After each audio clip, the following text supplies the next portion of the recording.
আজকে এমন একজনকে আমরা গেস্ট হিসেবে পেয়েছি who is a very controversial figure in today's politics and socio political ground.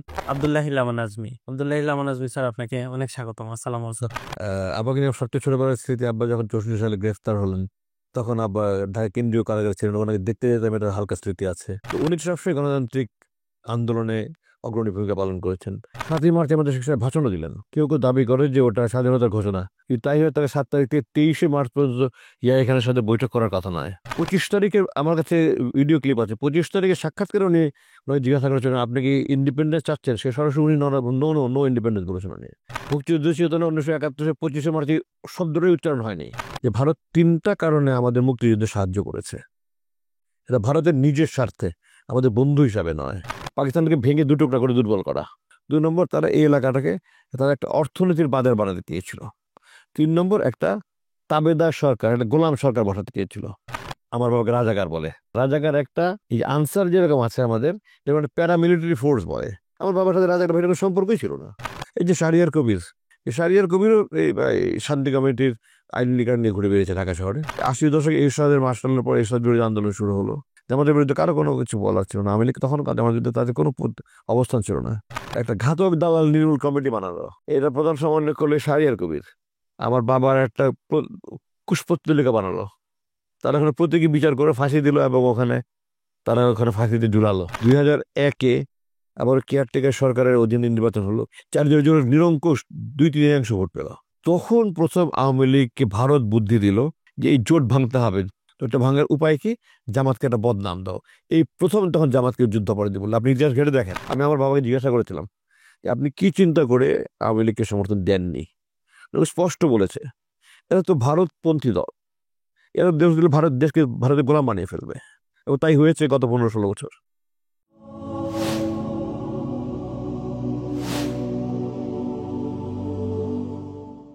আসসালামু আলাইকুম রহমতুল্লাহি বারাকাতুহ। বাংলাদেশ বিয়ন্ডের আরেকটা এপিসোডে আপনাদের সবাইকে স্বাগতম।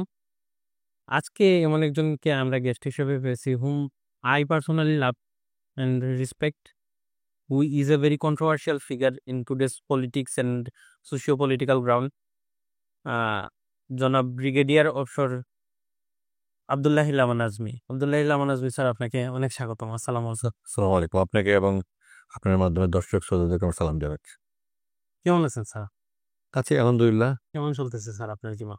খুব ব্যস্ত। আমার এই গুম কাহিনী বই লিখছি, এটা নিয়ে এখন খুব রাত জেগে জেগে কাজ করতে হচ্ছে। সারাদিন তো সাক্ষাৎ প্রার্থী থাকে, সময় পাই না। ফজর নামাজ পর্যন্ত সারা রাত জেগে লিখি। যাক, আলহামদুলিল্লাহ স্যার।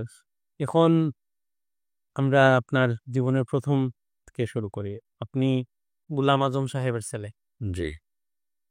জীবনের শৈশব ও কৈশোর বেড়ে ওঠা আপনার কিভাবে হয়েছিল এজ দ্য সন অফ গুলাম আজম? আমি তো যেখানে আছি এখানে আমার জন্ম হয়েছে, এখানে বড় হয়েছি। তো আমরা ছোটবেলায় আসলে আব্বাকে খুব একটা পাইনি। তখন জামাত একদম প্রাথমিক পর্যায়ে ছিল। তো উনি সংগঠন গোছানোর কাজে মাসের অর্ধেক সময় বাইরে থাকতেন। 2-3 দিনের জন্য বাইরে যেতেন, আবার আসতেন, আবার 2-3 দিনের জন্য বাইরে যেতেন। আর ঢাকায় যখন থাকতেন তখন উনি আমরা ঘুম থেকে উঠার আগেই চলে যেত এবং আমরা ঘুমিয়ে পড়ার সময় পরে হয়তো বেশিরভাগ সময় আসতেন। তো একদম ছোটবেলায় আবার খুব একটা স্মৃতি নেই আমাদের। আব্বাকে নিয়ে সবচেয়ে ছোটবেলার স্মৃতি, আব্বা যখন 64 সালে গ্রেফতার হলেন, পাকিস্তান প্রেসিডেন্ট আইয়ুব খান জামাতে ব্যান্ড করে সামনে গ্রেফতার করলো। তখন আব্বা ঢাকা কেন্দ্রীয় কারাগারে ছিলেন। ওনাকে দেখতে যেতাম, এটা হালকা স্মৃতি আছে। আব্বা যেদিন মুক্তি পেলেন ওই জনের কথা হালকা মনে আছে। এরপরে প্রাইমারি থেকে যখন সেকেন্ডারিতে উঠলাম তখন কিছু কিছু সময় আব্বাকে পেয়েছি। 3-4 2 বছর আমি 4-5 রাদার 1967-68 2 বছর আমি নাকালপাড়ায় আব্বার অফিসের পাশে একটা কিন্ডারগার্টেনে পড়তাম। তখন আমরা ওখানে আব্বার সাথে বসে লাঞ্চ করতাম। বাসা থেকে আম্মা খাবার পাঠাতেন, আব্বার সাথে বসে খাবার খেতাম, জোহরের নামাজ পড়তাম। ওই সময় কিছু পেয়েছি। আর ছোটবেলায় ভাইদেরকে আবার মাঝে মাঝে, খুব কম যদিও, ভাইদেরকে মাঝে মাঝে আবার বড় 2 ভাই তখন 9-10-এ পড়েন, ওনাদেরকে আবার ইংরেজি ক্লাস, ওনাদের ইংরেজির উপর ওনাদের বোঝাতেন, ইংরেজি বাক্য গঠন, ট্রান্সলেশন, এগুলো ওগুলো আবছা আবছা মনে পড়ে। হাই স্কুলে ওঠে কিছু কিছু পেয়েছি। আর 71 সালে তো তেমন কোনো কর্মকাণ্ড ছিল না। তো তখন ওই সময় অনেক পেয়েছি ওনাকে। আব্বাকে নিয়ে ছোটবেলা আমার অনেক স্মৃতি আছে। ভাইদের মধ্যে আমরা তো 6 ভাই, আমি আব্বার সাথে আব্বা আমার সাথে সবসময় বেশি গায়ে লেগে থেকেছি। সেই জন্য আমি আব্বার সাথে মনে আছে সানটা মনে নেই। আহ, এখন যেটা বঙ্গভবন, এটা তো আগে গভর্নর হাউস ছিল। আগে পাকিস্তান আমলে ইস্ট পাকিস্তান ওয়েস্ট পাকিস্তান ছিল, এখানে একজন গভর্নর ছিল। তো ষাটের দশকের মাঝামাঝি কোনো এক সময় তখন গভর্নর ছিলেন মোনায়েম খান। ওনার মেয়ে জামাই, ওনার মেয়ে জামাতা আমার চাচির চাচাতো ভাই। ওনার ছেলে কায়রোতে প্লেন ক্রাশে মারা গেলেন। তো ওনার জানাজায় গিয়েছিলাম, আমার কাছে মনে আছে। আব্বা দাদা সহ গিয়েছিলাম, যে আব্বার সাথে করটিয়া একটা সাদাত কলেজে ওখানে একটা বার্ষিক মিলাদ মহফিল বা কিছু একটা হয়েছিল, আব্বাকে ডেকেছিল বক্তা হিসেবে। ওখানে আব্বার সাথে গিয়েছিলাম। এরকম ক্ষুদ্র ক্ষুদ্র কিছু স্মৃতি মনে আছে। আহ, আর 71 সালে তো আব্বা বাসায় ছিলেন, আব্বার মাঝে মাঝে লোকজন আসলো, দেখতাম। আহ, উম, এখন let's address the elephant in the room. 1971 সালে আপনার আব্বুর ভূমিকা কেমন ছিল? এটা নিয়ে অনেকে নানা রকমের কথা বলে। আমি চাচ্ছি যখন আপনার 1970 সালে 7ই ডিসেম্বর যখন নির্বাচন হলো, তার আগে একটু দেখি। 60-এর দশকে যত গণতান্ত্রিক আন্দোলন হয়েছে, আমার বাবা অগ্রভাগে থেকে নেতৃত্ব দিয়েছেন। সমস্ত বিরোধী দল মিলে কপ সিওপি কম্বাইন্ড অপোজিশন পার্টি হয়েছে, আব্বা ওটাতে অগ্রণী নেতা ছিলেন। এরপরে যখন 69-এর পাকিস্তান ডেমোক্রেটিক মুভমেন্ট হলো, আব্বা ওটা সেক্রেটারি জেনারেল ছিলেন। এই আপনাদের সিলেট বাড়ি আব্দুল সামাদ আজাদ আওয়ামী লীগের যে সহসভাপতি ছিলেন, তখন উনি আব্বার সহকারী ছিলেন। আব্বা সেক্রেটারি জেনারেল ছিলেন, উনি জয়েন্ট সেক্রেটারি ছিলেন। তো উনি সবসময় গণতান্ত্রিক আন্দোলনে অগ্রণী ভূমিকা পালন করেছেন। এর আগে যদি আপনি দেখেন ভাষা আন্দোলন, ওনার মতো অবদান আর কারো আছে বলে আমি জানি না। উনি 3বার গ্রেফতার হয়েছেন, 2বার দীর্ঘদিন কারাবরণ করেছেন, উনি চাকরিচ্যুত হয়েছেন, আহত হয়েছেন এসব ভাষা আন্দোলন করতে গিয়ে। মানে জনতাদের মার খেয়েছেন। তো উনি সবসময় ন্যায় এবং সত্যের পথে ছিলেন। এখন 1970 সালে 7ই ডিসেম্বর যখন নির্বাচন আওয়ামী লীগ নিরঙ্কুশ সংখ্যাগরিষ্ঠতা হলো, পরের দিনই আমার বাবা, সেই দিনই আছে বিবৃতি দিয়েছেন, পরের দিন পেপারই আছে, আপনি 8ই ডিসেম্বর পেপার করে পাবেন।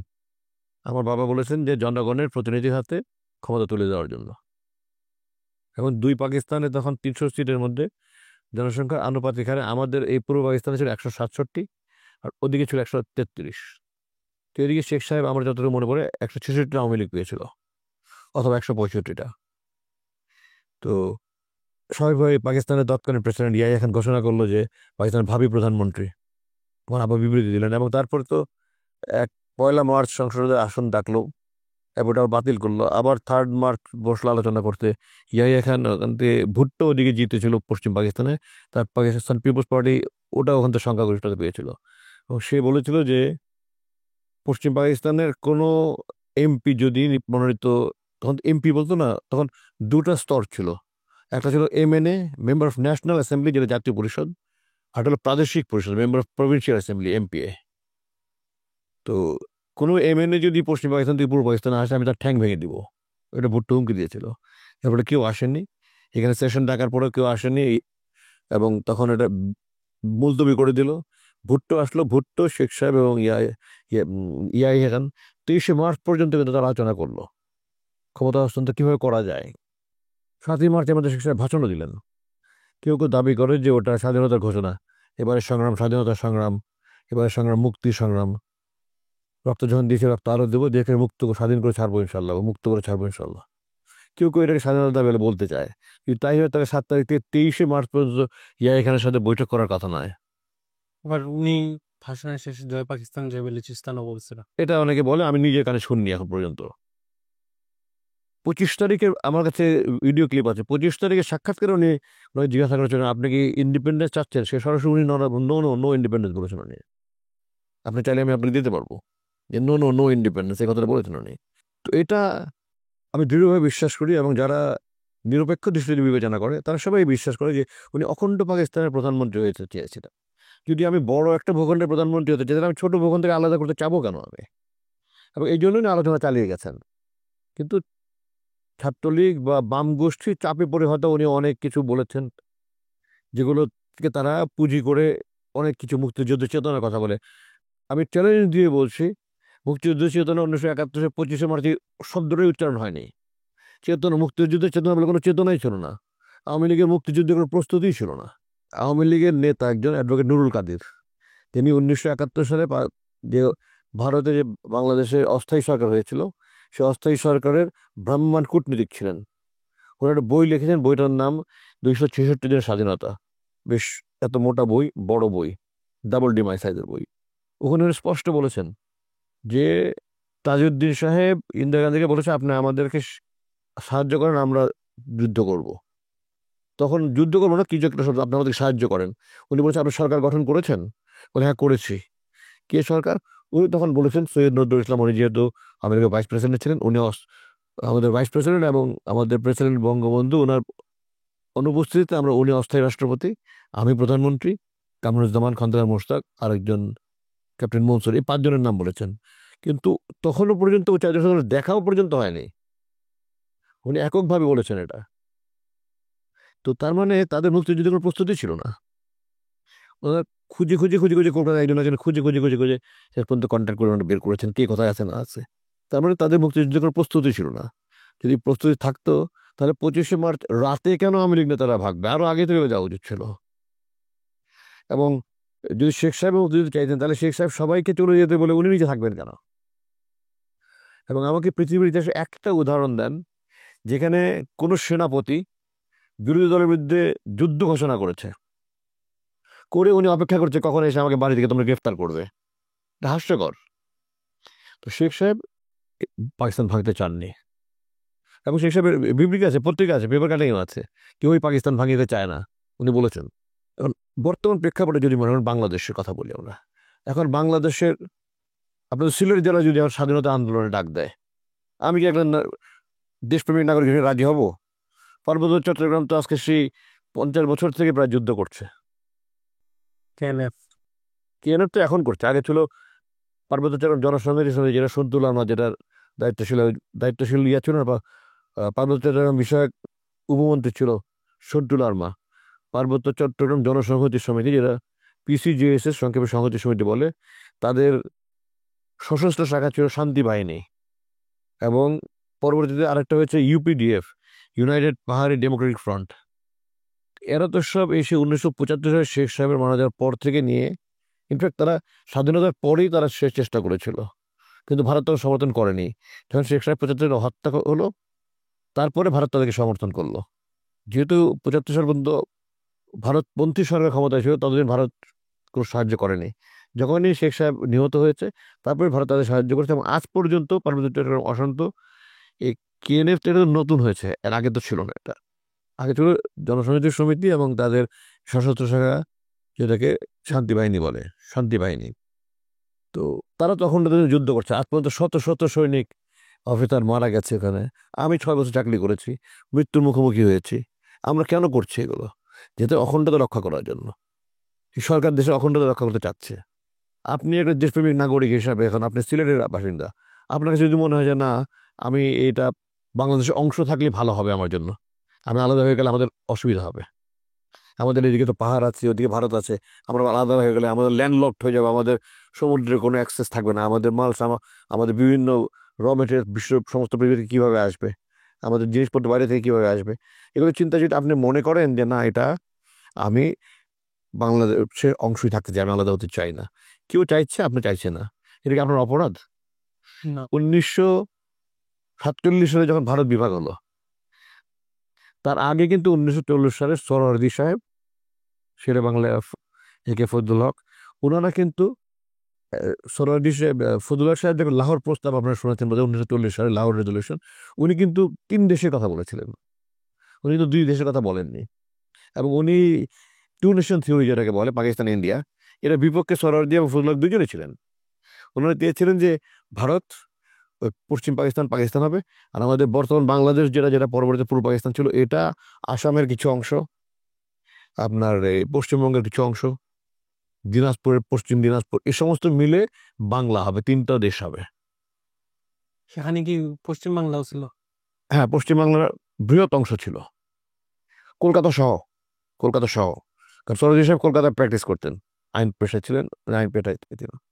তো ওনারা কিন্তু এই অখণ্ড, যখন পার্টিশন হয় 1947 সালে, ওনারা কিন্তু চেয়েছিলেন 3টা দেশ হোক, এবং ওনারা এই 47 সালে যেভাবে পার্টিশন হয়েছে তার বিরোধিতা করেছেন ওনারা। কিন্তু এর পরবর্তীতে ওনারা দুজনে কিন্তু এই দেশে রাজনীতি করেছেন, এই দেশে মুখ্যমন্ত্রী হয়েছেন, কারণ ওটা তাদের অপরাধ ছিল না। এটা তো রাজনৈতিকভাবে কোনো, আমি মনে করি আজকে বরিশাল দ্বিখণ্ড, বরিশালে আপনারা জানেন না বোধহয় বঙ্গভূমি আন্দোলন নামে একটা আন্দোলন বহুদিন ছিল। কালীনাথ বৌদ্ধ সম্ভবত এক হিন্দু, তার নেতৃত্বে দক্ষিণবঙ্গ তারা আলাদা করে নিয়ে যাবে, আলাদা রাষ্ট্র করবে। কিন্তু আন্দোলন বহুদিন ছিল, আপনার কত শতাব্দী শেষে, এই শতাব্দীর শুরুর দিকে আমি শুনিনি, কত শতাব্দী অনেক দিনই ছিল। যারা পুরানো তাদেরকে জিজ্ঞাসা করলে জানতে পারবেন যে বঙ্গভূমি আন্দোলন, স্বাধীন বঙ্গভূমি আন্দোলন। আমি দেশপ্রেমিক হিসেবে কখনোই সমর্থন করতে পারি না, বরিশালের অধিকাংশ জনগোষ্ঠী সমর্থন করেনি এবং তারা ব্যর্থ হয়েছে। তো এখন উনি 1971 সালে যখন 25শে মার্চ পাকিস্তান সেনাবাহিনী অপারেশন সার্চলাইট শুরু করলো এবং নিরীহ বাঙালিদেরকে মারলো, উনি এরপর একটা নিন্দা করেছেন। কিন্তু তখন প্রেস অনেক নিয়ন্ত্রিত প্রেস ছিল। আমি সেনাবাহিনীর চাকরি করেছি, আমি এরশাদ সাহেব যখন 1282 মার্শাল দেন, আমি তখন ঢাকায় চাকরি করি এবং আমি রেডিও এবং টেলিভিশন দুইখানে ডিউটি করেছি 2 বছর। আমরা ওখানে খবর কি যেত, আমি নিজে পড়ে পড়ে প্রত্যেকটা পৃষ্ঠায় সাইন করে দিতাম, তারপর সেই পেপার যেত। এবং যখন পেপার প্রচারিত হতো, আমি তখন ওখানে যে কন্ট্রোল রুমে বসে থাকতাম যে আমার সিগনেচার বাইরে অন্য কোনো কিছু পড়ছে কিনা তারা, আমার একটা কপি থাকতো। তো এইভাবে প্রেস নিয়ন্ত্রণ করা হতো এবং সরকারের বিরুদ্ধে কোনো কথা বলা যেত না। তো আমার বাবা 71 সালে বহুবারই পাকিস্তান আর্মির অপকর্ম নিন্দা করেছেন, কিন্তু এগুলো কোনো প্রচার হয়নি। তো কি অন্য কোথাও পাওয়া যাবে? না, এগুলো তো প্রচার হয়নি, এগুলো তো প্রচার হয়নি। আমার বাবার বই আছে, আপনার ওনার বাবার যে জীবনী আছে, জীবনে যা দেখলাম নোয়াখণ্ডে, ওটা দেখলে আপনি পাবেন। ওটাতে উনি স্পষ্ট বলেছেন। এবং আমার তো মনে আছে, আমি তখন ক্লাস 8-এ পড়ি, 14ই আগস্ট পাকিস্তান স্বাধীনতা দিবস উনি কার্যনির্বাহী প্রোগ্রামে উনি স্পষ্ট বলেছিলেন, আমার স্পষ্ট মনে আছে। আমার একেবারে ওয়ার্ড টু ওয়ার্ড তো মনে নেই, যত ভাবটা এমন ছিল যে পাকিস্তান সেনাবাহিনী যদি এইভাবে মানুষ হত্যা করে মনে করে পাকিস্তান সরকার দেশ চালাতে পারবে, তাহলে তারা ভুল করছে। এইভাবে মানুষ মেরে কখনো দেশ চালানো যায় না, তাদেরকে বন্ধ করা উচিত। উনি সমস্ত কথা বলেছেন। তো 25শে মার্চের পরে উনি খুব হতাশ হয়ে গেলেন এবং তারপরে তখন ওনাদের জন্য দুটা পন্থা ছিল, হয় পালিয়ে ভারতে যাওয়া, আর নাহলে এখানে থাকা।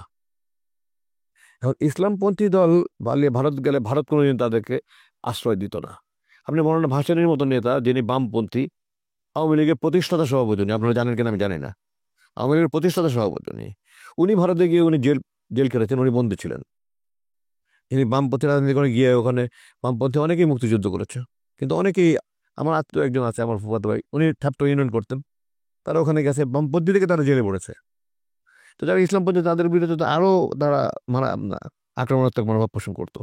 তো ওনাদের জন্য তখন কোনো অবস্থাতেই ভারত যাওয়াটা সমীচীন ছিল না, 1 নম্বর। দ্বিতীয় কথা হলো, উনি চিন্তা করে দেখেছেন যে ভারত আমাদের কোনোদিন বন্ধু ছিল না, হবেও না। এবং উনি সাক্ষাৎকার স্পষ্ট বলেছে যে ভারত 3টা কারণে আমাদের মুক্তিযুদ্ধে সাহায্য করেছে। এটা ভারতের নিজের স্বার্থে, আমাদের বন্ধু হিসাবে নয়। তারা যে আমাদের বন্ধু নয়, আজকে 54-55 বছর পরে আমরা বুঝতে পারছি, জাতি বুঝতে পেরেছে আমাদের বন্ধু নয়, তারা শত্রু। দিল্লি নয়, পিন্ডি নয় বলে মানুষ। তো উনি 3টা কারণ বলেছেন। 1 নম্বর হলো, এই অঞ্চলে তারা যে সম্প্রসারণবাদী মনোভাব, তাদের যে আধিপত্যবাদী মনোভাব, এইটার পথে অখণ্ড ভারত যাকে বল, অখণ্ড ভারত না বললেও তারা এই অঞ্চলে মোড়ল হবে আর কি। তাদের সবচেয়ে বড় প্রতিবন্ধকতা পাকিস্তান, পাকিস্তানকে ভেঙে দুটুকরা করে দুর্বল করা।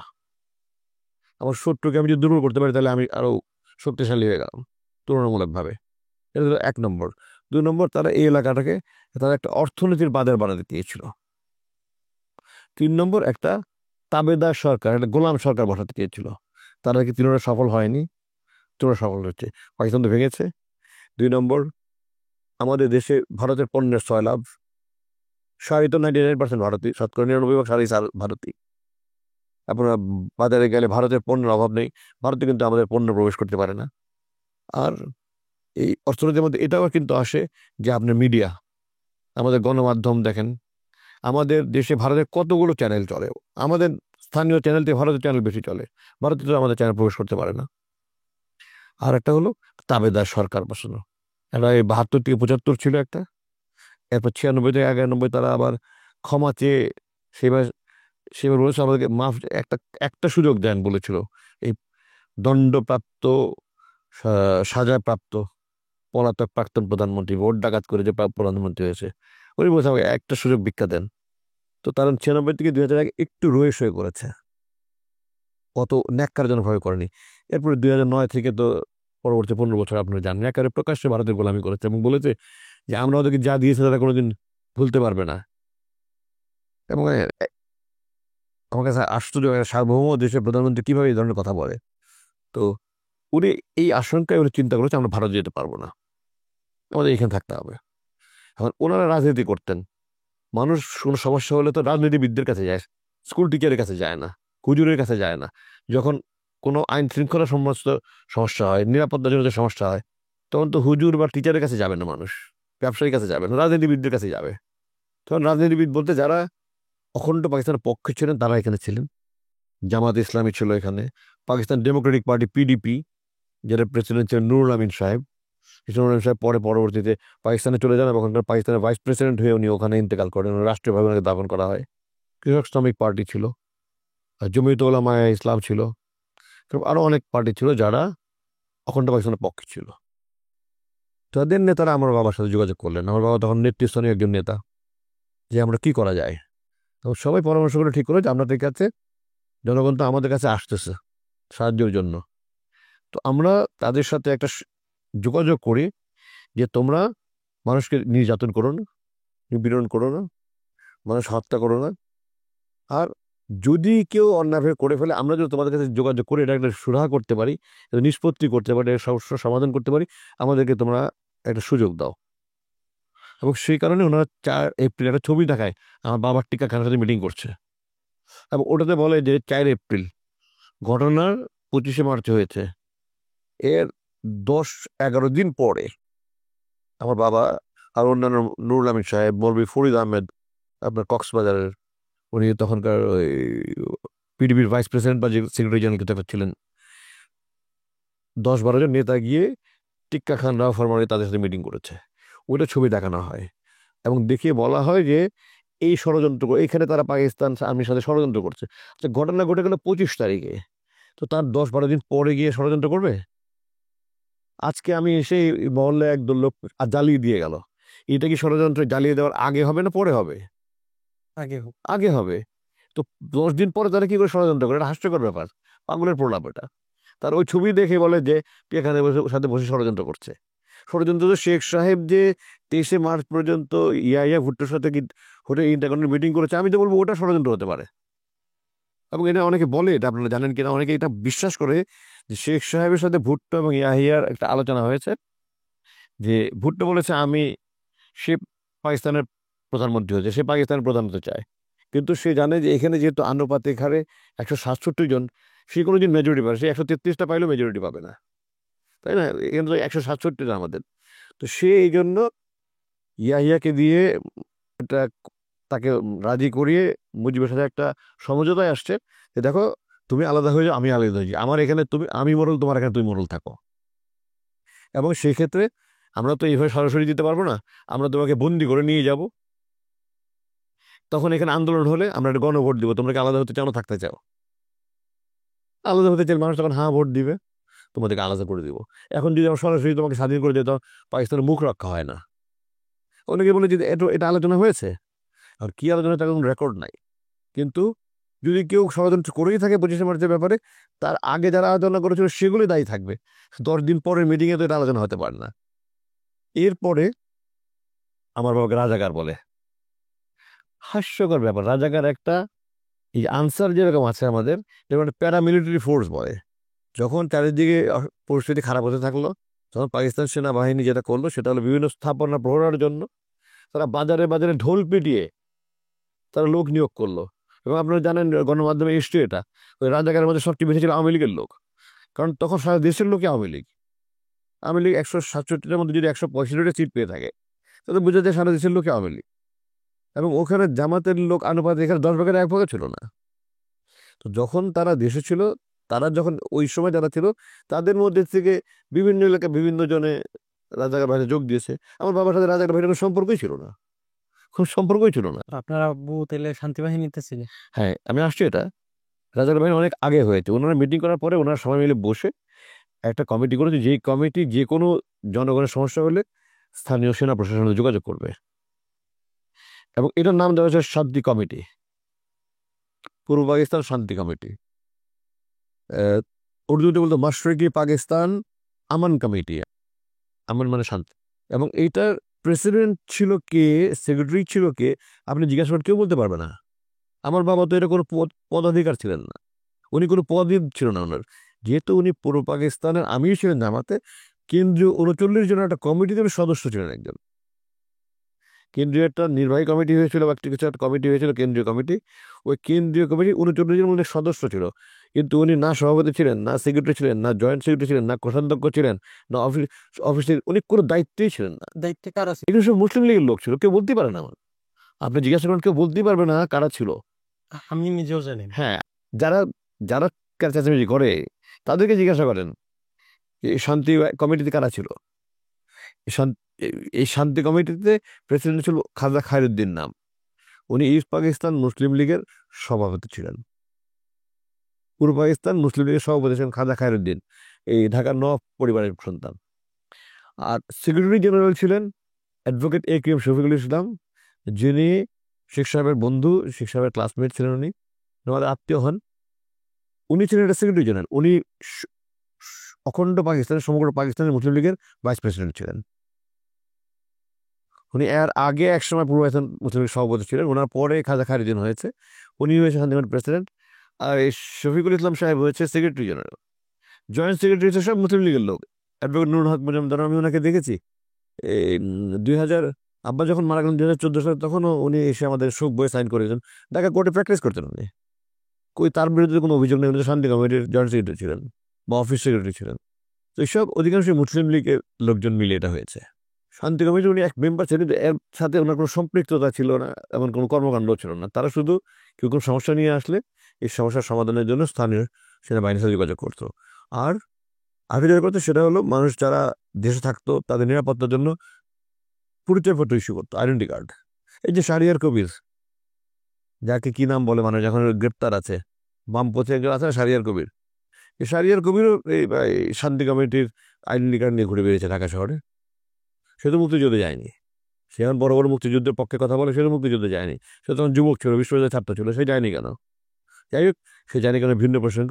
কিন্তু ওই আইডেন্টি কার্ড তারা ইস্যু করতো মানুষকে, নিশ্চিত হতো যে হ্যাঁ সে পাকিস্তানপন্থী বা কিছু, সে মুক্তিযুদ্ধের বা পাকিস্তান বিরোধীদের সাথে সম্পর্ক নেই, এরকম তারা কিভাবে নিশ্চিত করতে আমি জানি না, কিন্তু তারা আইডেন্টি কার্ড দিত। যেটা হলো শান্তি কমিটি। আর রাজাকার তো একটা সরকারি বাহিনী, এবং আমার বাবার সাথে এই বাহিনীর কোনো সম্পৃক্ততাই ছিল না, আমার বাবার সাথে এই বাহিনীর কোনো সম্পৃক্ততাই ছিল না। কিন্তু উনি যেহেতু একটা বড় দলের নেতা ছিলেন, কোনো এক সভায় তারা, কোনো এক অনুষ্ঠানে তারা আব্বাকে দাওয়াত করেছিল, উনি গিয়েছিলেন ওখানে। উনি ওখানে তাদেরকে বলেছেন যে আপনারা মানুষের সাহায্য করবেন, মানুষের বিপদে ফেলবেন না, মানুষকে খারাপ করবেন না, মানুষের ক্ষতি করবেন না, এগুলি কথা উনি বলেছেন, তাদেরকে উপদেশ দিয়ে আসতেন। উনি গিয়েছিলেন, রাজাকারদের একটা অনুষ্ঠান দাওয়াত দিয়েছে, আমাকে এখন কত মানুষ দাওয়াত দেয়, আমি কোনোটাতে যাই, কোনোটাতে যাই না। তো উনি একটা বড় মানে তখন যারা অখণ্ড বাহিনীর পক্ষে ছিল, সেরকম একটা বড় দলের উনি প্রফেসর সভাপতি হিসেবে ওনাকে দাওয়াত করতেন। তো উনি ওরকম একটা দিক গেছেন, যাদের ছবি আছে, এটা নিয়ে তারা বলে রাজাকারদের। তো ওনার সাথে রাজাকারদের আর কোনো সম্পৃক্ত থেকে বলতে পারবে না, উনি একটা মিটিংয়ে শুধু গেছেন, বক্তৃতা করেছেন। একটা বাহিনী ছিল, এবং ওটার যে প্রধান ছিল, আমার যদি ভুল না হয়, ওনার নাম ছিল DIG, ছিল পুলিশের রহিম নাম। এবং উনি পরবর্তীতে স্বাধীনতার পরে উনি ক্যাডার চেঞ্জ করে প্রশাসনে গিয়ে উনি সচিব হয়ে অবস্থান নিয়েছেন বলে আমি জানি। তো রাজাকার বাহিনী যেগুলো, তাদের মধ্যে অনেকে স্থানীয়ভাবে নিজস্ব স্বার্থের জন্য, নিজস্ব রেশারের জন্য তারা অনেক অপকর্ম করেছে, আমি অস্বীকার করছি না। কিন্তু যে দাঁড়ায় আমার বাবার গায়ে আসা, আমার বাবা এগুলো কোনো সাথে জড়িত নাই। এই গণহত্যা, লুণ্ঠন, নারী ধর্ষণের, এগুলিতে সব যারা বলে পাগল, তারা যারা বলে তারা পাগল। অধ্যক্ষ অধ্যক্ষ দেওয়ান মোহাম্মদ আশরাফ নামে একজন বাংলাদেশের শীর্ষস্থানের দার্শনিক ছিলেন, যেখানে মালিবাগ একটা আবু যর গিফারি কলেজ আছে, এটার প্রিন্সিপাল ছিলেন উনি, এবং বাংলাদেশের স্বীকৃত অন্যতম সেরা দার্শনিক। উনি বলেছেন যে আমি গোলাম আজমকে চিনি, তাকে ছাত্র জীবন থেকে চিনি, আমাকে যদি বন্দুক ধরেও কেউ বলে গোলাম আজম কোনো কোনো খারাপ কাজের সাথে জড়িত, আমি বিশ্বাস করি না। তেমন ওনাকে ব্যক্তিগতভাবে চেনে, কেউ বিশ্বাস করে না। এবং আপনি আমার বাবার বই পড়লে দেখবেন, ওখানে একটা মিথ্যে আছে, 69 বা 70 সালে কোনো এক প্রোগ্রামে যোগদান করার জন্য একই সাথে আমার বাবা এবং উনি প্লেনে করে যাচ্ছিলেন, শেখ সাহেব, আমার বাবা, শেখ সাহেব আর আওয়ামী লীগের অন্যান্য নেতারা যাচ্ছিলেন ওখানে। শেষে আমার বাবাকে দেখে ডেকেছেন। উনি ওই বললাম যে অ্যাডভোকেট A.K.M. শফিকুল ইসলাম, উনি আমার আব্বার চাচা হন, যে শান্তি কমিটির সেক্রেটারি ছিলেন, যে আমার আব্বার চাচা হন উনি, মানে আমার দাদার ছোট ভাই। তো শেখ সাহেবের যেহেতু বন্ধু, সেই হিসাবে ওই শেখ সাহেব এবং আমার দাদা একসাথে কলকাতা ইসলামী কলেজে পড়েছে। তো সেই সুবাদে আব্বাকে বন্ধুর ভাতিজা হিসেবে ওরকম ভাবে দেখেন উনি। তো উনি ডেকেছেন, ডেকে তার দলের লোকজন সব বসে আছে, আব্বা হয়তো একটু দূরে অন্য সিট ছিল, ডেকে বলে যে গোলাম আজম লোকটা ভালো কিন্তু করে একটা খারাপ দল। তো আব্বা হাসতে হাসতে বলেন, হম, আওয়ামী লীগের লোকগুলি বেশি ভালো না হলেও করে একটা খুব ভালো দল, এভাবে উল্টাটা বলেছেন আর কি। যাই হোক, আব্বা খুব রসিক ছিলেন বলেছেন। তো আমার বাবার বিরুদ্ধে পৃথি- মানে সারা জীবনে কেউ একটা দৃষ্টান্ত দিতে পারবো না উনি কারো কোনো ক্ষতি করেছেন, কারো কোনো ক্ষতি করেননি, কারো কোনো, আমি গ্যারান্টি দিয়ে বলছি, যারা ওনাকে চিনে জানে কেউ বিশ্বাস করো না। যদি হতো, তারপরে এই 71 থেকে 2014 ইন্তেকাল করেছে, 43 বছর পর্যন্ত ওনার বিরুদ্ধে এত অপকর্মর পরও ওনার যে জানাজা হয়েছে, পৃথিবীর ইতিহাসে এত বড় জানাজা হয়েছে বলে আমি জানি না। ওনার জন্য লাখো মানুষ, কোটি মানুষ সারা দুনিয়াতে কাঁদে, প্রায় 4000-এর মতো জানাজা হয়েছে ওনার। যদি বিশ্বাস করতো মানুষ, এগুলো হতো না। না, যে এটা মানে উনি গণহত্যা বা এগুলায় যুক্ত ছিলেন, বাট এটা কি একটা পলিটিক্যাল মিস্টেক না? পলিটিক্যাল ব্লান্ডার আর মোরাল ব্লান্ডার দুইটা আলাদা। তা ব্লান্ডার একটা বড় কথা, ব্লান্ডার অনেক বড় একটা শব্দ।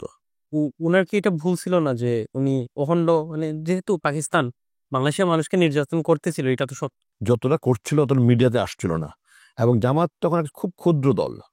তো জামাতের এরকম নেটওয়ার্কের জন্য যে সবখান থেকে ওনারা খবর পাবেন, তো ওনারা যতটুকু খবর পেয়েছেন ওনারা এগুলো প্রোটেস্ট করেছেন ওনারা ব্যক্তিগত পর্যায়ে। আমি আপনাকে দুটাই উদাহরণ দিই। আমার আপন ফুফা আর প্রাক্তন পলাতক দণ্ডপ্রাপ্ত প্রধানমন্ত্রীর আপন ফুফা, আপন খালাতো ভাই কিন্তু। আপনারা তাহলে শেখ পরিবারের একটু দুঃসম্পর্কে এতটুকু না, আর বেশি কিছু আর নাই, কোনোদিন আমাদের এই আত্মীয়তার সম্পর্কে যাতায়াত হয় নাই।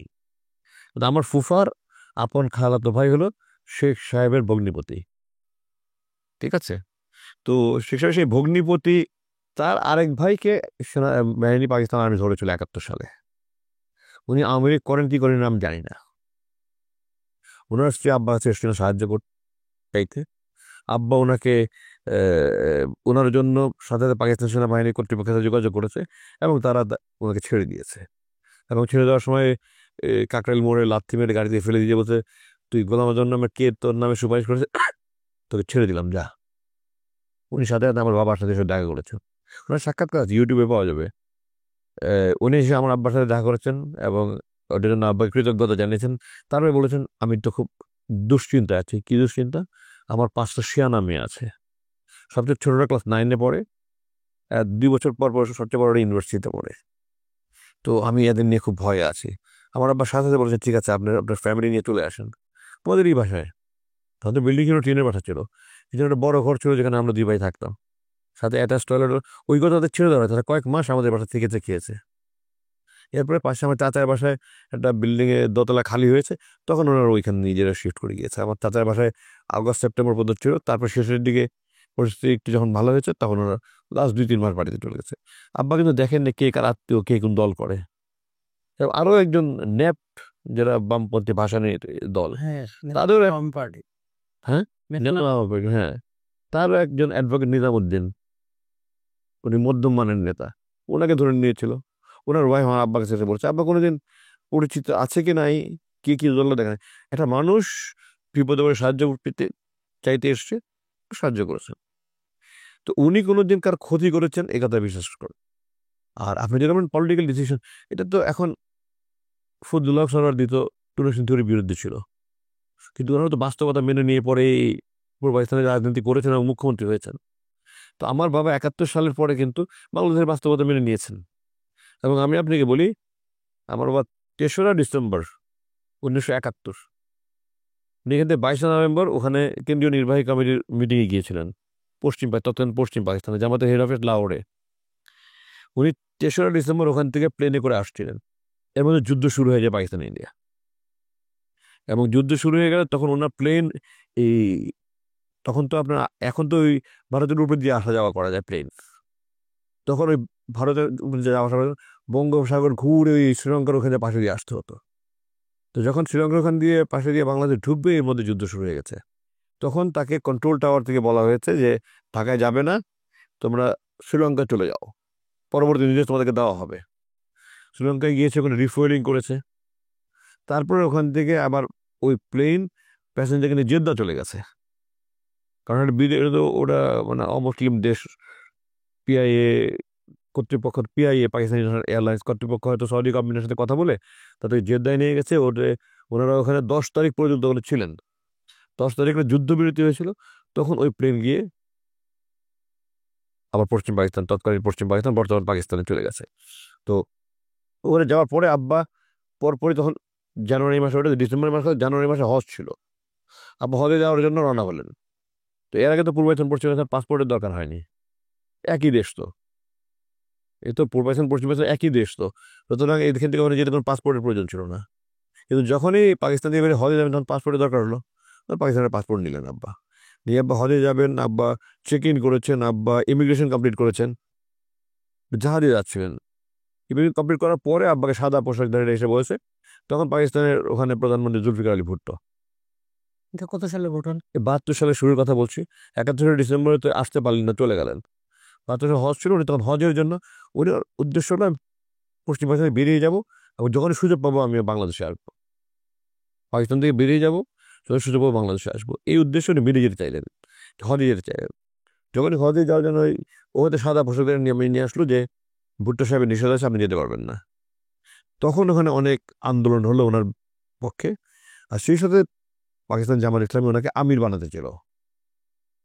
এবং জামাতের নির্বাচনী পদ্ধতি আপনারা জানেন না, জানেন কেন জানি না, তাদের হলো নো ক্যান্ডিডেট নো ক্যাম্পেইন, কেউ প্রতিদ্বন্দ্বিতা করতে পারবে না, কোনো ক্যান্ডিডেট থাকবে না, এবং কেউ ক্যাম্পেইনও করতে পারবে না। তাদের রোকন বলে, তারা যারা রোকন আছে তারা যে কাউকে ভোট দিয়ে নির্বাচন করতে পারবে। কিন্তু যেহেতু রোকনরা সব নেতাকে ভালোভাবে চিনে না, এই জন্য তাদের নিজস্ব একটা নির্বাচন কমিশন থাকে, তারা একটা 3 জনের প্যানেল দিয়ে দেয়, 3 জনের একটা প্যানেল দিয়ে দেয়। তো ওই প্যানেলে তারা 1 নম্বরে আমার আব্বার নাম রাখলো। এবং পৃথিবীর ইতিহাসে বোধহয় এমন নয়, আমার বাবা সারা পাকিস্তান ঘুরে ঘুরে সফর করে মিটিং করে করে বললেন, এটা আমার দেশ না, আমার দেশ বাংলাদেশ, আমি আমার দেশে ফিরে যাব, আপনারা যদি আমাকে আমির মনোনীত করেন তবুও আমি এখানে থাকবো না। উনি ওনার বিরুদ্ধে ক্যাম্পেইন করেছেন। এবং ওখানে এক ব্যবসায়ী, জামাতের এক বড় ব্যবসায়ী, ওনার ব্যবসা দিয়ে দিয়েছিল, আব্বা নেয়নি। আরেক ব্যবসায়ী ওনার বাড়ি দিয়ে দিয়েছিল, আব্বা নেয়নি, না আমি চলে যাবো আমার দেশে। এখানে পাগলেরা বলে উনি পূর্ব পাকিস্তান পুনরুদ্ধার কমিটি করেছিলেন, করে আন্দোলন করেছেন। মানে এরা গাঁজা খেয়ে মানুষ বোধ এই সমস্ত কথা বলে, সুস্থ মস্তিষ্কের মানুষ এইগুলো বলা মানে মিথ্যা বলাটা তো তাদের আপনি জানেন যে হিটলারের গোয়েবলস থিওরি বলে একটা, যে একটা মিথ্যা 100 বার বললে এটা সত্য হয়ে যায়, তারা ওই মিথ্যা বলে বলে তারা এটাকে সত্য বানাতে চায়। মিথ্যা এত বার বললো আর এত বেশি বললো যে এটা সত্য হয়ে যায়, এটাই থিওরি। থিওরিটা ইংরেজিতে বলে যে টেল এ লাই 100 times it will become truth. আচ্ছা, তো আব্বা তারপরে ওই বছর যেতে পারলেন না, পরের বছর আব্বা হজে গেলেন 72-এর শেষে। উনি তাহলে আর আমির হন নাই? না, উনি দায়িত্ব নেন নাই। উনি ওখানে ওখানে হোস্টেল, কোনো একটা হোস্টেলে ছিলেন উনি এখানে, ওখানে 72 সালের শেষের দিকে উনি হজে চলে গেলেন, ওখান থেকে উনি ইংল্যান্ড চলে গেলেন। এবং আচার আগ পর্যন্ত উনি ইংল্যান্ডের ছিলেন, উনি ইংল্যান্ড থেকে দেশে ফিরে আসেন 78 সালের শেষে। এখানে উনি ওখানে থাকতেই উনি নানান রকম ভাবে চেষ্টা করেছেন। এই জালিমরা বলে যে উনি নাকি সৌদি সরকারকে অনেকবার লিখিতভাবে অনুরোধ করেছে যে আম, বাংলাদেশ সরকারকে বাংলাদেশের স্বীকৃতি না দিতে। আরে এরা জালেমেরা, আমার বাবা রিকোয়েস্ট করে করে এই স্বীকৃতি দিয়েছে, এরা স্বীকৃতি দেয়নি। আমার বাবা অনুরোধ করে করে স্বীকৃতি আনিয়েছে, আমার বাবা অনুরোধ করে করে এখানে সৌদি দূতাবাস খুলিয়েছে। সব আমার বাবা, বাদশা ফায়সালের সাথে আমার বাবার খুব ঘনিষ্ঠতা ছিল। তো উনি জামাত ইসলামের নেতা হিসাবে বাদশাহ সাহেবের খুব ঘনিষ্ঠ। এরপর শেখ সাহেবের হত্যার পরে প্রেসিডেন্ট জিয়া যখন ক্ষমতায় আসলেন, উনি ঘোষণা করলেন যে আচ্ছা, এর মধ্যে 73 সালে শেখ সাহেব করেছিল যে যারা পাকিস্তানপন্থী ছিল এবং 39 জন নেতার নাগরিকত্ব বাতিল করে দিয়েছিল। তো নাগরিকত্ব বাতিল হয়ে গেলে তার আসার কোনো সুযোগই নেই। যেন জিয়া যেটা করেছিলেন, প্রেসিডেন্ট জিয়া, যে যাদের নাগরিকত্ব বাতিল করা হয়েছিল তারা আবেদন করলে তাদের তারা বিবেচনা করা হবে। এবং আমি জানি যারা আবেদন করেছে সবাই পেয়েছে, যারা অধিকাংশই করেনি, আসেনি, যারা করেছে পেয়েছে। আমার আপন মামা আছে ওই লিস্টে, আমার আপন মামাও ছিল, আমার ওই যে দাদার কথা বললাম উনিও ছিলেন। দাদার ছোট ভাই? জি, দাদা ছোট ভাই, দাদা শফিকুল ইসলাম সাহেব। নূর আমিন সাহেবের নাম 1 নম্বরে ছিল, আমার বাবার নাম বাদে 2 বা 3-এ ছিল। আমার বাবা 3 বার আবেদন করেছে, আমার বাবাটা দেওয়া হয়নি। 3 বার আবেদন করেছে, দেওয়া হয়নি। এরপরে 78 সালে আমার দাদু খুব অসুস্থ হয়ে গেলেন। আবার এর মধ্যে 73 সালে আমার দাদা মারা গেছেন, আমার বাবা আসতে পারেননি। এরপর থেকে আমার দাদু অসুস্থ থাকতে 78 সালে আমার দাদু একটা মৃত্যু শয্যায়। তখন প্রেসিডেন্ট এরশাদ তখনও প্রধান সামরিক আইন, তখন সামরিক আইন ছিল আমার যতটুকু মনে পড়ে 78 শুরুর দিকে। উনি CMLA, chief martial law administrator, Bangla বইয়ের প্রধান সামরিক আইন প্রশাসক। ওনার কাছে দরখাস্ত করলেন যে আমার বড় ছেলে বহুদিন থেকে দেখি না আমি, আমার স্বামী মারা গেছে, সে আসতে পারেনি, আমি যখন মৃত্যু সজ্জা আমি তাকে দেখতে চাই। তখন যুক্তরাজ্যে বাংলাদেশ যে দূতাবাস আছে ওখান থেকে চিঠি দেওয়া হয়েছে যে বাংলাদেশ সরকার আপনাকে বাংলাদেশের ভিসা নিয়ে পাকিস্তানে বাংলাদেশে যাওয়ার অনুমতি দিয়েছে। যখন চিঠি এসেছে ওই মুহূর্তে উনি লন্ডনে ছিলেন, উনি সফরে ছিলেন, সম্ভবত কুয়েতে বা কোথাও সফরে ছিলেন। কোনো একজন সেক্রেটারি ছিল ওখানে, উনি ওটা পড়ে ওনাকে সাথে টেলিফোন করেছেন। আবার ওই সফর ক্যান্সেল করে চলে এসছেন। এসব যত দ্রুত পারেন আব্বা ভিসা নিয়ে জুলাইয়ে চলে এসছেন এখানে। জুলাই 1978 কথা বলছি। 3 মাসের ভিসা দিয়েছে, অগস্ট, সেপ্টেম্বর, অক্টোবর। অক্টোবর মাসে উনি আবার ভিসা নবায়নের জন্য পাঠিয়েছে, তখন 1 মাসের ভিসা দিয়েছে নভেম্বর পর্যন্ত। আবার নভেম্বরে উনি আবার পাঠিয়েছেন, তখন 1 মাসের ডিসেম্বর পর্যন্ত দিয়েছে এবং বলেছে যে এই ভিসা শেষ হলে আপনাকে আর ভিসা দেওয়া হবে না, আপনি দেশ ত্যাগ করতে হবে। হুকুম দিয়ে দিয়েছে, আর দেওয়া হবে না।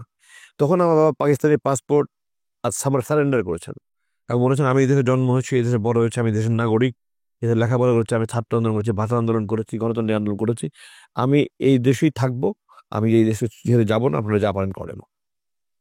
এটা 78 ডিসেম্বরের কথা বলছি। এবং তারপরে আমার আব্বা ঘরে থেকে গিয়েছিলেন। 79 সালে প্রেসিডেন্ট দিয়ে একবার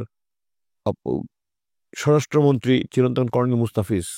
আমার বাবা সম্ভবত জুলাই শেষে বা অগস্টে হবে, আমার এতেকাফে ছিলেন।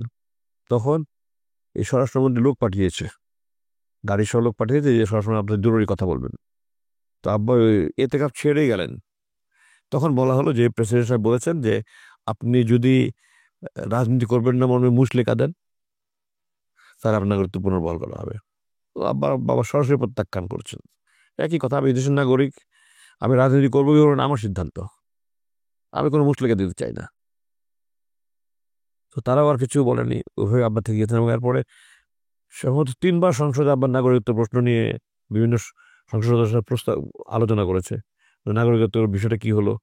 প্রেসিডেন্ট জিয়ার সময় একবার, এরশাদের সময় সম্ভবত 2 বার আলোচনা হয়েছে এবং প্রতিবার বলা হয়েছে বিবেচনাধীন আছে। এরপরে তো আর লম্বা কাহিনী, আমি তো বলতে গেলে অনেক আমার বাবা আমি জামাত প্রতিষ্ঠা করলেন 79 সালে, জামাত কোনো প্রতিষ্ঠা করলেন এখানে, বাংলাদেশ জামাত ইসলামের উনি প্রতিষ্ঠাতা আমির। যেহেতু নাগরিকত্ব নয়, আনুষ্ঠানিকভাবে এটা ঘোষণা করা যাচ্ছিল না, তখন আব্বাস আলী খান সাহেব একজন নায়েবে আমির, সিনিয়র নায়েবে হয়েছেন, উনি ভারপ্রাপ্ত আমির হিসেবে কাজ করতেন ফিল্ডে। নাম কি? আব্বাস আলী খান, কিন্তু সাংগঠনিক প্রোগ্রাম সব আব্বা আমির হিসেবে কাজ করতেন। আব্বাস আলী খানের একটা অনেক ফেমাস বই আছে বাঙালি মুসলমানের। জি জি, হ্যাঁ, কোন বাঙালি মুসলমানের কি যেন একটা বই আছে আব্বার, আব্বার একটা বই আছে বাঙালি মুসলমান কোন পথে, এটা আব্বার লেখা, বাট ওনারও বই আছে। উনি খুব ভালো পণ্ডিত ব্যক্তি ছিলেন, জয়পুরহাট বাড়ি সম্ভবত। খুব ভালো একজন হিস্টোরিয়ান। হ্যাঁ, এবং খুব নিবেদিত প্রাণ একজন লোক ছিলেন, নিষ্ঠাবান লোক ছিলেন। আব্বাস আলী খান সাহেব এই 79 সালে জামাত হলো, আব্বার নাগরিকত্ব ফিরে পেলেন মামলা করে। 91 সালে আব্বাকে আনুষ্ঠানিকভাবে ঘোষণা করা হলো আব্বার আমির। এর আগ পর্যন্ত ঘোষণা করা হয়নি আনুষ্ঠানিকভাবে। সবাই জানে, অঘোষিতভাবে সবাই জানে যে আব্বা আমির, কিন্তু আব্বাস আলী খান সাহেব ভারপ্রাপ্ত আমির হিসেবে পাবলিক মিটিং করছেন, কিন্তু সাংগঠনিক প্রোগ্রাম সব আব্বাই করছেন। এই জামাত অফিসে গিয়ে প্রোগ্রাম করেছেন, উনি বৈঠক করছেন, কিন্তু যখনই পত্রিকায় ছবি দেওয়ার জন্য আসে আমার আব্বা সরে যান, মেইন চেয়ার এখানে আব্বাস আলী খান বলে ওই ছবি দেওয়া হতো। তো 1990 সালে এরশাদের পতনের পরে 80-র দশকে কিন্তু আমার বাবাকে কেউ যুদ্ধাপরাধী বলেনি, রাজাকার বলেছে, আপনার কি দালাল বলেছে, ঘাতক বলেছে, কিন্তু যুদ্ধাপরাধী কিছু বলেনি। কিন্তু 70-এর দশকে কেউ বলেনি। শেখ সাহেব জামাতে কোনো নেতাকে যুদ্ধাপরাধী বলেনি। তারা একটা দালাল আইন করেছিল, শেখ সাহেব যারা পাকিস্তানের পক্ষে ছিল তাদেরকে দালাল নাম দিয়ে দালাল আইন করেছিল, এবং সাক্ষী অভাবে অনেক কিছু প্রমাণ করা যায়নি। শেখ সাহেব জীবদ্দশায় দালাল আইন বাতিলও করে দিয়ে গেছেন। কয়েকজন কিছু লোক ধরেছিল, কিছু সাজা হয়েছে, বাকিদেরকে এটা বাতিল করে দিয়ে ওদেরকে উনি ছেড়ে দিয়ে গেছিলেন। 70-এর দশকে কিন্তু কখনোই জামাতকে বা আমার বাবাকে যুদ্ধপরাধী শব্দটাই ব্যবহার করা হয়নি। তখন তারা বলতো রাজাকার, দালাল, এগুলি কথা বলতো। এরপরে 80 দশকে এরশাদের মার্শালের পর এরশাদ বিরোধী আন্দোলন শুরু হলো। এদের আন্দোলন জামাত আন্দোলন করলো, বিএনপির নেতৃত্বে 7 দল আন্দোলন করলো, আওয়ামী লীগের নেতৃত্বে 15 দল আন্দোলন করলো। 15 দল তো বেশিরভাগ দল, 15 দলের নেতারা 15 দলের নামও বলতে পারবে না। ওই এক ওয়ান ম্যান পার্টি টাইপের কিছু আছে যাদের লোক সংখ্যা 10-15-20 জনের নাই, বেশি নাই। যাই হোক, তো তারা একসাথে আন্দোলন করেছে এরশাদ বিরোধী পুরো 80-এর দশকে। তো জামাতের বিরুদ্ধে কারো কোনো কিছু বলার ছিল না। আওয়ামী লীগ তখন জামাতের বিরুদ্ধে তাদের কোনো অবস্থান ছিল না। এবং এই আন্দোলনের পরে 83 সালে আমার বাবা এই কেয়ারটেকার ফর্মুলা দিলেন। যখন 82 মার্শাল হলো, 83 উনি বললেন এরশাদ সাহেবকে, উনি তো নিজে আনুষ্ঠানিকভাবে বলতে পারেন, উনি তো আমির নন, আব্বাস আলী খান সাহেব ভারপ্রাপ্ত আমির, উনি এটা ঘোষণা করলেন যে একটা প্রেস কনফারেন্স করে যে একটা কেয়ারটেকার গভর্নমেন্ট করে ক্ষমতা হস্তান্তর করে দেন। এবং এই বয়সে কেয়ারটেকার গভর্নমেন্টের যে ফর্মুলাটা, এটা যে জামাত থেকে এসেছে। আমার বাবা এটা বানিয়েছেন এবং জামাত এটা আনুষ্ঠানিক উদ্বোধন করেছেন। যেহেতু আমার বাবা তখন আনুষ্ঠানিকভাবে নাগরিক তো না থাকায় উনি যেহেতু পাবলিকলি যেতে পারেন, ওনার আব্বাস আলী খান সাহেব রিপ্রেজেন্ট করেছে। এবং জামাত তো স্পষ্টই বলে যে কেয়ারটেকার ফর্মুলার রূপকারণী। তো আমার বাবার প্রস্তাব ছিল যে যে চলমান প্রধান বিচারপতি সিটিং চিফ জাস্টিস আছে, তাকে আমার বাবা প্রস্তাব করেছিলেন উনি প্রধান উপদেষ্টা, মানে আপনার কেয়ারটেকার গভর্নমেন্টের প্রধান উপদেষ্টা হবেন। তাহলে ওনার কোনো রাজনৈতিক উচ্চাভিলাষ থাকবে না, উনি আবার ওনার পদে ফেরত যেতে যাবেন, 3 বছরের জন্য আসবেন, নির্বাচন করে দিয়ে উনি চলে যাবেন। কিন্তু এটা আবার পরবর্তীতে 96 সালে বিএনপি যখন ক্যাটেগরি ফর্মুলা বিলটা আনলো, তারা তখন এটা সম্পূর্ণ সংকীর্ণ দৃষ্টিকোণ থেকে তারা ওটা করলো কি, এই প্রাক্তন শেষ প্রাক্তন প্রধান বিচারপতি করলো, মানে ইমিডিয়েট পাস্ট চিফ জাস্টিস, বর্তমানে যিনি আছে ইনার আগে যিনি ছিলেন বর্তমানে অবসরপ্রাপ্ত, উনি হবেন ক্যাটেগরি চিফ। কারণ 96 সালে বিএনপি দেখেছে যে আচ্ছা এটা পরে আসে, এটা 91 সালে 90 সালে এরশাদের পতন হলো ডিসেম্বরে, এবং তখন সংবিধানে কেয়ারটেকার তখনও নাই। তো অস্থায়ীভাবে জাস্টিস শাহাবুদ্দিন সাহেব উনি কেয়ারটেকার প্রধান হলেন, তখন উনি প্রধান বিচারপতি, উনি অস্থায়ী সরকারের কেয়ারটেকার গভর্নমেন্টের চিফ হলেন, এবং উনি একটা নির্বাচন করে দিলেন ফেব্রুয়ারি শেষে। এবং এই নির্বাচনের পরে বিএনপি 135টা সিট পেল, আওয়ামী লীগ 18টা সিট পেল, জাতীয় পার্টি 35টা সিট পেল, সরি আওয়ামী লীগ 85টা সিট পেল, বিএনপি 135, আওয়ামী লীগ 85, জাতীয় পার্টি 35, জামাত 18, আর বাকি ছোটখাটো দল 2-3টা সিট করে পেয়েছে। তো এখন কিন্তু কোনো ধরনের সংখ্যাগরিষ্ঠ হয়নি, কিন্তু 151টা তো কারো হয়নি। আওয়ামী লীগ করলো কি, আপনার জাতীয় পার্টির সমর্থন নিয়ে নিল, তো 85 আর 35 120 হয়ে গেল, এবং আরো কিছু ছোটখাটো দল নিয়ে তারা 133 জনের সমর্থন নিয়ে নিল। এখন আওয়ামী লীগ বিএনপি দুই দলই জামাতের কাছে আসলো, ধর্ণা দিল, আমার বাবার দলে ধর্ণা দিয়েছে, আর বাবার পায়ে ধরা বাকি রেখেছে যে আমাদেরকে সমর্থন আমরা সরকার গঠন করি। যেমন যদি আওয়ামী লীগের সরকার সমর্থন দেয়, সরকার 133 যোগ 18 151 হয়, আর বিএনপি লিগে দিলে 135 যোগ 18 153 হয়। তাহলে মানে জামাত ব্যালেন্স তো পাওয়ার হয়ে গেল, ক্ষমতা তখন জামাতের হাতে, মানে ক্ষমতার ভারসাম্য, জামাত যাকে সমর্থন দিবে সেই সরকার গঠন করবে। এবং ওই সময় আওয়ামী লীগ জামাতকে 3টা মন্ত্রী 7টা মহিলা এমপি পদ অফার করেছে, 3টা মন্ত্রী 7টা মহিলা এমপি পদ অফার করেছে যে আমাদের সমর্থন দিলে আমরা এগুলো দিব আপনাদেরকে। জামাত কিন্তু তখন অপরাধী ছিল না। জামাত তো দেখেন, আমার বাবা যদি ক্ষমতার রাজনীতি করতেন তাহলে কিন্তু তখন বিএনপিকে বলতে পারতো যে আওয়ামী লীগ আমাদেরকে 3টা 5টা অফার 7টা অফার দিয়েছে, 3টা মন্ত্রী 7টা মহিলা এমপি, তোমরা যদি আমাকে 5টা মন্ত্রী 10টা মহিলা এমপি দাও, আমরা তোমাদের সমর্থন দেবো। দুই দলই তখন ক্ষমতার জন্য মরিয়া, কারণ আওয়ামী লীগ 75 ক্ষমতা হারিয়েছে, এখন 16 বছর হয়ে গেছে, আর বিএনপি 82 ক্ষমতা হারিয়েছে। দুই দলই ক্ষমতার জন্য কিন্তু মরিয়া তখন, আমার কিন্তু বলতে পারতো, এবং তারা 5টা 10টাতে রাজি হতো। তখন কিন্তু আবার আমেরিকার কাছে এসে বলতে পারতো তোমরা 5টা 10টা দিচ্ছে, তোমরা যদি বেশি দাও আমরা তাই তোমার সমর্থন। এবার তো জামাত কিন্তু দর কষাকষি করে অনেকগুলো সিট নিয়ে, অনেকগুলো মন্ত্রিত্ব নিয়ে নিতে পারতো, হয়তো 18টাই নিতে পারতো, হ্যাঁ হয়তো 18টাই নিতে 18টা না হোক, এত তো আর মন্ত্রী 5টা 6টা 7টা বন্ধ হয়তো 6-7টা মন্ত্রীও নিতে পারতো হয়তো, কারণ জামাত না দিলে কেউ সরকার গঠন করতে পারছে না, তখন আর কোনো পথ নাই। তো এমন একটা অবস্থায় আপনি চিন্তা করে দেখেন, আমার বাবা কিন্তু সম্পূর্ণ গণতন্ত্র পুনরুদ্ধারের জন্য একদম নিঃস্বার্থভাবে, পৃথিবীর ইতিহাসে পাবেন না যে আমি সমর্থন দিয়ে আপনাকে সরকার গঠনে সাহায্য করলাম, কিন্তু এর বদলে আমি কিছু নিলাম না আপনার কাছ থেকে। এরকম কিন্তু নজির নাই পৃথিবীর ইতিহাসে। জামাত শর্তহীন তাদেরকে সমর্থন দিল বিএনপিকে, দিয়ে বিএনপি সরকার গঠন করলো 91 সালে। এখন এই সময় জামাত মনে করলো আমরা যেহেতু সমর্থন দিয়ে সরকার গঠন করেছি, এখন আমরা আমির হিসেবে ওনাকে ঘোষণা করে দিই, দেখি কি হয়। তো জামাত তখন আনুষ্ঠানিকভাবে ঘোষণা করে দিল আব্বার কথা, যদি নাগরিকত্ব সমস্যার সমাধান হয়নি তখনও, আনুষ্ঠানিকভাবে সমর্থন করে দিল যে আমরা, আমাদের আমির নির্বাচিত হয়েছে অধ্যাপক গোলাম আজম। তখন আওয়ামী লীগ করলো কি, একটা ঘাতক দালাল নির্মূল কমিটি বানালো, শহীদ জননী জাহানারা ইমাম বলে তাকে, আর এটা প্রধান সমন্বয় করলো শাহরিয়ার কবির। এবং তারা এই সোহরাওয়ার্দী উদ্যানে তারা একটা গণ আদালত করলো, ওখানে একটা প্রতীকী বিচার করলো, তামাশা ট্রায়াল আর কি। ডক্টর কামাল হোসেন উনিও ছিল ওটাতে, সংবিধানের প্রণেতা, গণফোরামের গণফোরামের সভাপতি। উনি আওয়ামী লীগে ছিল, উনি আওয়ামী লীগের পররাষ্ট্রমন্ত্রী ছিল। 1973 সালে যে পাকিস্তানের তালিকাভুক্ত 195 জন যুদ্ধ অপরাধী, যেটা 1971 সালে 16 ডিসেম্বর আত্মসমর্পণে করা, মানে লিস্ট করা হয়েছিল 195 জন যুদ্ধ অপরাধী। এই যুদ্ধ অপরাধীকে 73 সালে সিমলা চুক্তির মাধ্যমে পাকিস্তান, ভারত, বাংলাদেশ ত্রিপক্ষীয় সিমলা চুক্তির মাধ্যমে এদেরকে শর্তহীন মুক্তি দিয়ে দেওয়া হয়েছে। এই ডক্টর কামাল হোসেন সাইন করেছে বাংলাদেশের পক্ষে। যুদ্ধাপরাধীদেরকে ছেড়ে দিলেন আপনি, আর যারা কোনো যুদ্ধ অপরাধ বলে কোনো কথাই নেই যাদের, তাদের আপনি হাস্যকরভাবে যুদ্ধ অপরাধী বলছেন। রিসেন্টলি পাকিস্তান এই সিমলা চুক্তি ক্যান্সেল করে দিচ্ছে। হ্যাঁ, রিসেন্টলি এই যে যখন পাকিস্তান ইন্ডিয়ার যুদ্ধ শুরু হয়, পাকিস্তান তখন সিমলা চুক্তি ক্যান্সেল করে দিয়েছে। আচ্ছা, সেগুলো একটু বিস্তারিত ধারা আমি জানি না, ওই চুক্তির মাধ্যমে তাদেরকে ফেরত দেওয়া হয়েছিল। আচ্ছা, যাই হোক, তো যখন জামাত আনুষ্ঠানিকভাবে ঘোষণা করে দিল, আমেরিকার তো বি টিম অনেকগুলো আছে। এই বি টিমের একটা তার ওই জাহানারা ইমাম আর সাইয়া কবিরকে দিয়ে তার ঘাতক দালাল নির্মূল কমিটি বানালো।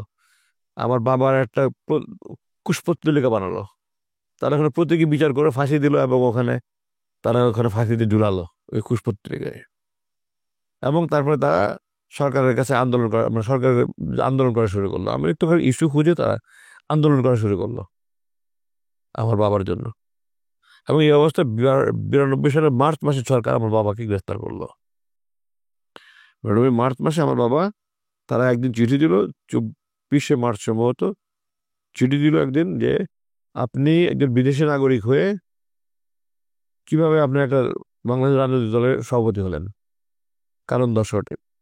আমার বাবার চিঠি দিয়ে জবাব দিল যে আমি বিদেশি নাগরিক না, আমি এই দেশের নাগরিক, আমার নাগরিক অন্যায়ভাবে হরণ করা হয়েছে, আমি এটা মানি না, আমি আমার নাগরিকত্ব জন্মগত অধিকার সূত্রে আমি একটা দলের সভাপতি হয়েছি। এবং এটা রাত্রেবেলা চিঠি দিল, পরের দিন বিকালবেলা আমরা বাবাকে গ্রেফতার করলো। গ্রেফতার করে নিয়ে গেল, এরপরে আমরা মামলা লড়লাম, মামলা হাইকোর্টে আমরা জিতলাম, সরকার হেরে গেল, সুপ্রিম কোর্টে যাওয়া হলো, সরকার গেল সুপ্রিম কোর্টে। সুপ্রিম কোর্টের অ্যাপিলেট ডিভিশন সর্বসম্মত রায়, এবং যারা বিচারপতি ছিলেন তারা বাংলাদেশের বিচার জগতের সব উজ্জ্বল নক্ষত্র। 5 জনের মধ্যে 4 জনই আপনার পরে প্রধান বিচারপতি হয়েছেন, আর ওইজন বয়স পার হয়ে যে হতে পারেননি, তাহলে উনিও হতেন। জাস্টিস মুস্তফা কামাল, আপনার নাম শুনে থাকবেন, জাস্টিস মুস্তফা কামাল। জাস্টিস লতিফুর রহমান, যিনি 2001-এর নির্বাচনে প্রধান ক্যাটেগরির প্রধান ছিলেন, জাস্টিস লতিফুর রহমান, এরা ছিলেন। আব্বাকে নাম এই মুহূর্তে মনে আসছে না। তো তারা সর্বসম্মত রায় আব্বার নাম নাগরিকত্ব পুনর্বহাল করেছে। এবং ওনারা ওখানে স্পষ্ট বলেছে উনি পাকিস্তান আর্মির সাথে ওনার যোগাযোগ ছিল, ধরম মহরম ছিল, এই শব্দ ব্যবহার করছে। তারা ইংরেজিতে হবনবিং শব্দ ব্যবহার করছে, মানে ধরম মহরম ছিল, কিন্তু ওনার বিরুদ্ধে কোনো অপকর্মের সাথে সম্পৃক্ত কোনো প্রমাণ পাওয়া যায়নি। তো 16 মাস আব্বা জেলে ছিলেন, এবং তারপরে এই সুপ্রিম কোর্টের আব্বা নাগরিকত্ব সহ আব্বা চলে আসলো পুনর্বার। এটা আমি 94 উনি মুক্তি পেলেন। এর মধ্যে মুক্তির পরে আব্বা বারবার নিজামী সাহেবের মাধ্যমে ম্যাডাম জিয়ার কাছে খবর পাঠালেন, উনি তখন প্রধানমন্ত্রী, আর জামাত তখন 18টা সিট, নিজামী সাহেব সেক্রেটারি জেনারেল, উনি জামাতের সংসদ দলের নেতা। তার মাধ্যমে বারবার উনি খবর পাঠিয়েছেন যে আপনি কেয়ারটেকার বিল আনেন, আমাদের ক্ষমতা যাওয়ার কোনো ইচ্ছাও নাই, আশা নাই, আমরা ক্ষমতার আকাঙ্ক্ষীও নই, আমাদের সম্ভাবনা নাই। আপনারা এইবার যেমন আপনারা এই কেয়ারটেকার নির্বাচনে আপনারা ফল পেয়েছেন, আপনারাই সুফল পাবেন, কেয়ারটেকার বিল আনেন। দুর্ভাগ্যজনক হলো আমার বাবা আমাকে নিজে দেখিয়েছেন যে ম্যাডাম জি এইভাবে মুখে আঙ্গুল দিয়ে বলেছে এই মুখ দিয়ে কোনো কেয়ারটেকার উচ্চারণ হবে না।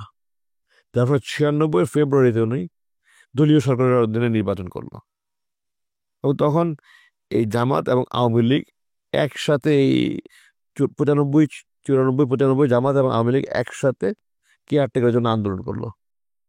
অনেকে বলে জামাত আওয়ামী লীগের সাথে আওয়ামী লীগের লেজুরগিরি করেছে। আব্বা নিজাম শেখকে বলে পাঠিয়েছে যে আপনারা কেয়ারটেকার বিল আনেন, নাহলে আওয়ামী লীগ আন্দোলন করলে আমরা চুপচাপ বসে থাকতে পারবো না, কারণ এটা আমাদের ইস্যু, আমরা এই ইস্যুটা প্রস্তাব করেছি, আমাদের ইস্যু যদি আওয়ামী লীগ আন্দোলন করে আমরা চুপ থাকি আমাদের রাজনৈতিকভাবে মৃত্যু হয়ে যাবে। তো আমাদেরকে আওয়ামী লীগের ঠেলে দিয়েন না, আপনার আবার বইয়েগুলো লেখা আছে আমাদেরকে আওয়ামী লীগের ঠেলে দিবেন না।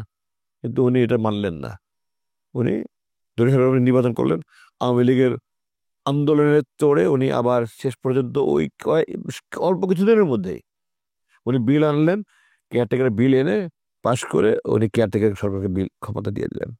এখন দেখেন ওই যে অরিজিনাল প্রস্তাব ছিল আমার বাবার, যে সিটিং চিফ জাস্টিস, চলমান চিফ জাস্টিস কেয়ারটেকার হেড হবে। এখন 96 সালে যখন এই বিলটা আনলো তারা এখানে সংশোধন করলো। কেন সংশোধন করলো? ওই সময় চলমান চিফ ছিলেন আওয়ামীপন্থী। এখন কেয়ারটেকার যদি উনি চিফ হয়, উনি যদি আওয়ামী লীগকে জিতায় যায়, এই আশঙ্কায় উনি করলেন কি ওই প্রস্তাবটা একটু সংশোধন করে উনি বললেন যে ইমিডিয়েট পাস্ট চিফ জাস্টিস।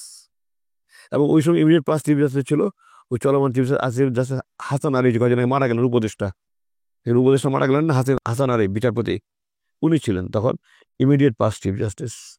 এখন যদি ভুল না হয় আমি উনি সম্ভবত ছিলেন। ওনারা যখনই করলো বিল আনলো যে ইমিডিয়েট পাস্ট চিফ জাস্টিস হবে, চলমান নয়, সাথে সাথে চিফ জাস্টিস নিল, পদত্যাগ করলো। পদত্যাগ করার সাথে উনি হয়ে গেলেন ইমিডিয়েট পাস্ট চিফ জাস্টিস। এবং উনি এরপর ইলেকশন করালেন কেয়ারটেকার আন্ডারে, ইলেকশন আওয়ামী লীগকে জিতিয়ে দিলেন উনি। 96-এর দ্বিতীয় ইলেকশন, 96-এর দুইটা ইলেকশন হয়েছে, আপনারা জানেন কিনা জানি না। 96 দুইটা ইলেকশন, একটা হয়েছে ফেব্রুয়ারিতে, একটা হচ্ছে মে মাসে। কেন দুইটা কেন? ওই যে প্রথমটাতে দলীয় সরকার অধীনে আনলো, কেয়ারটেকার না দিয়ে দলীয় সরকার অধীনে নির্বাচন করলো।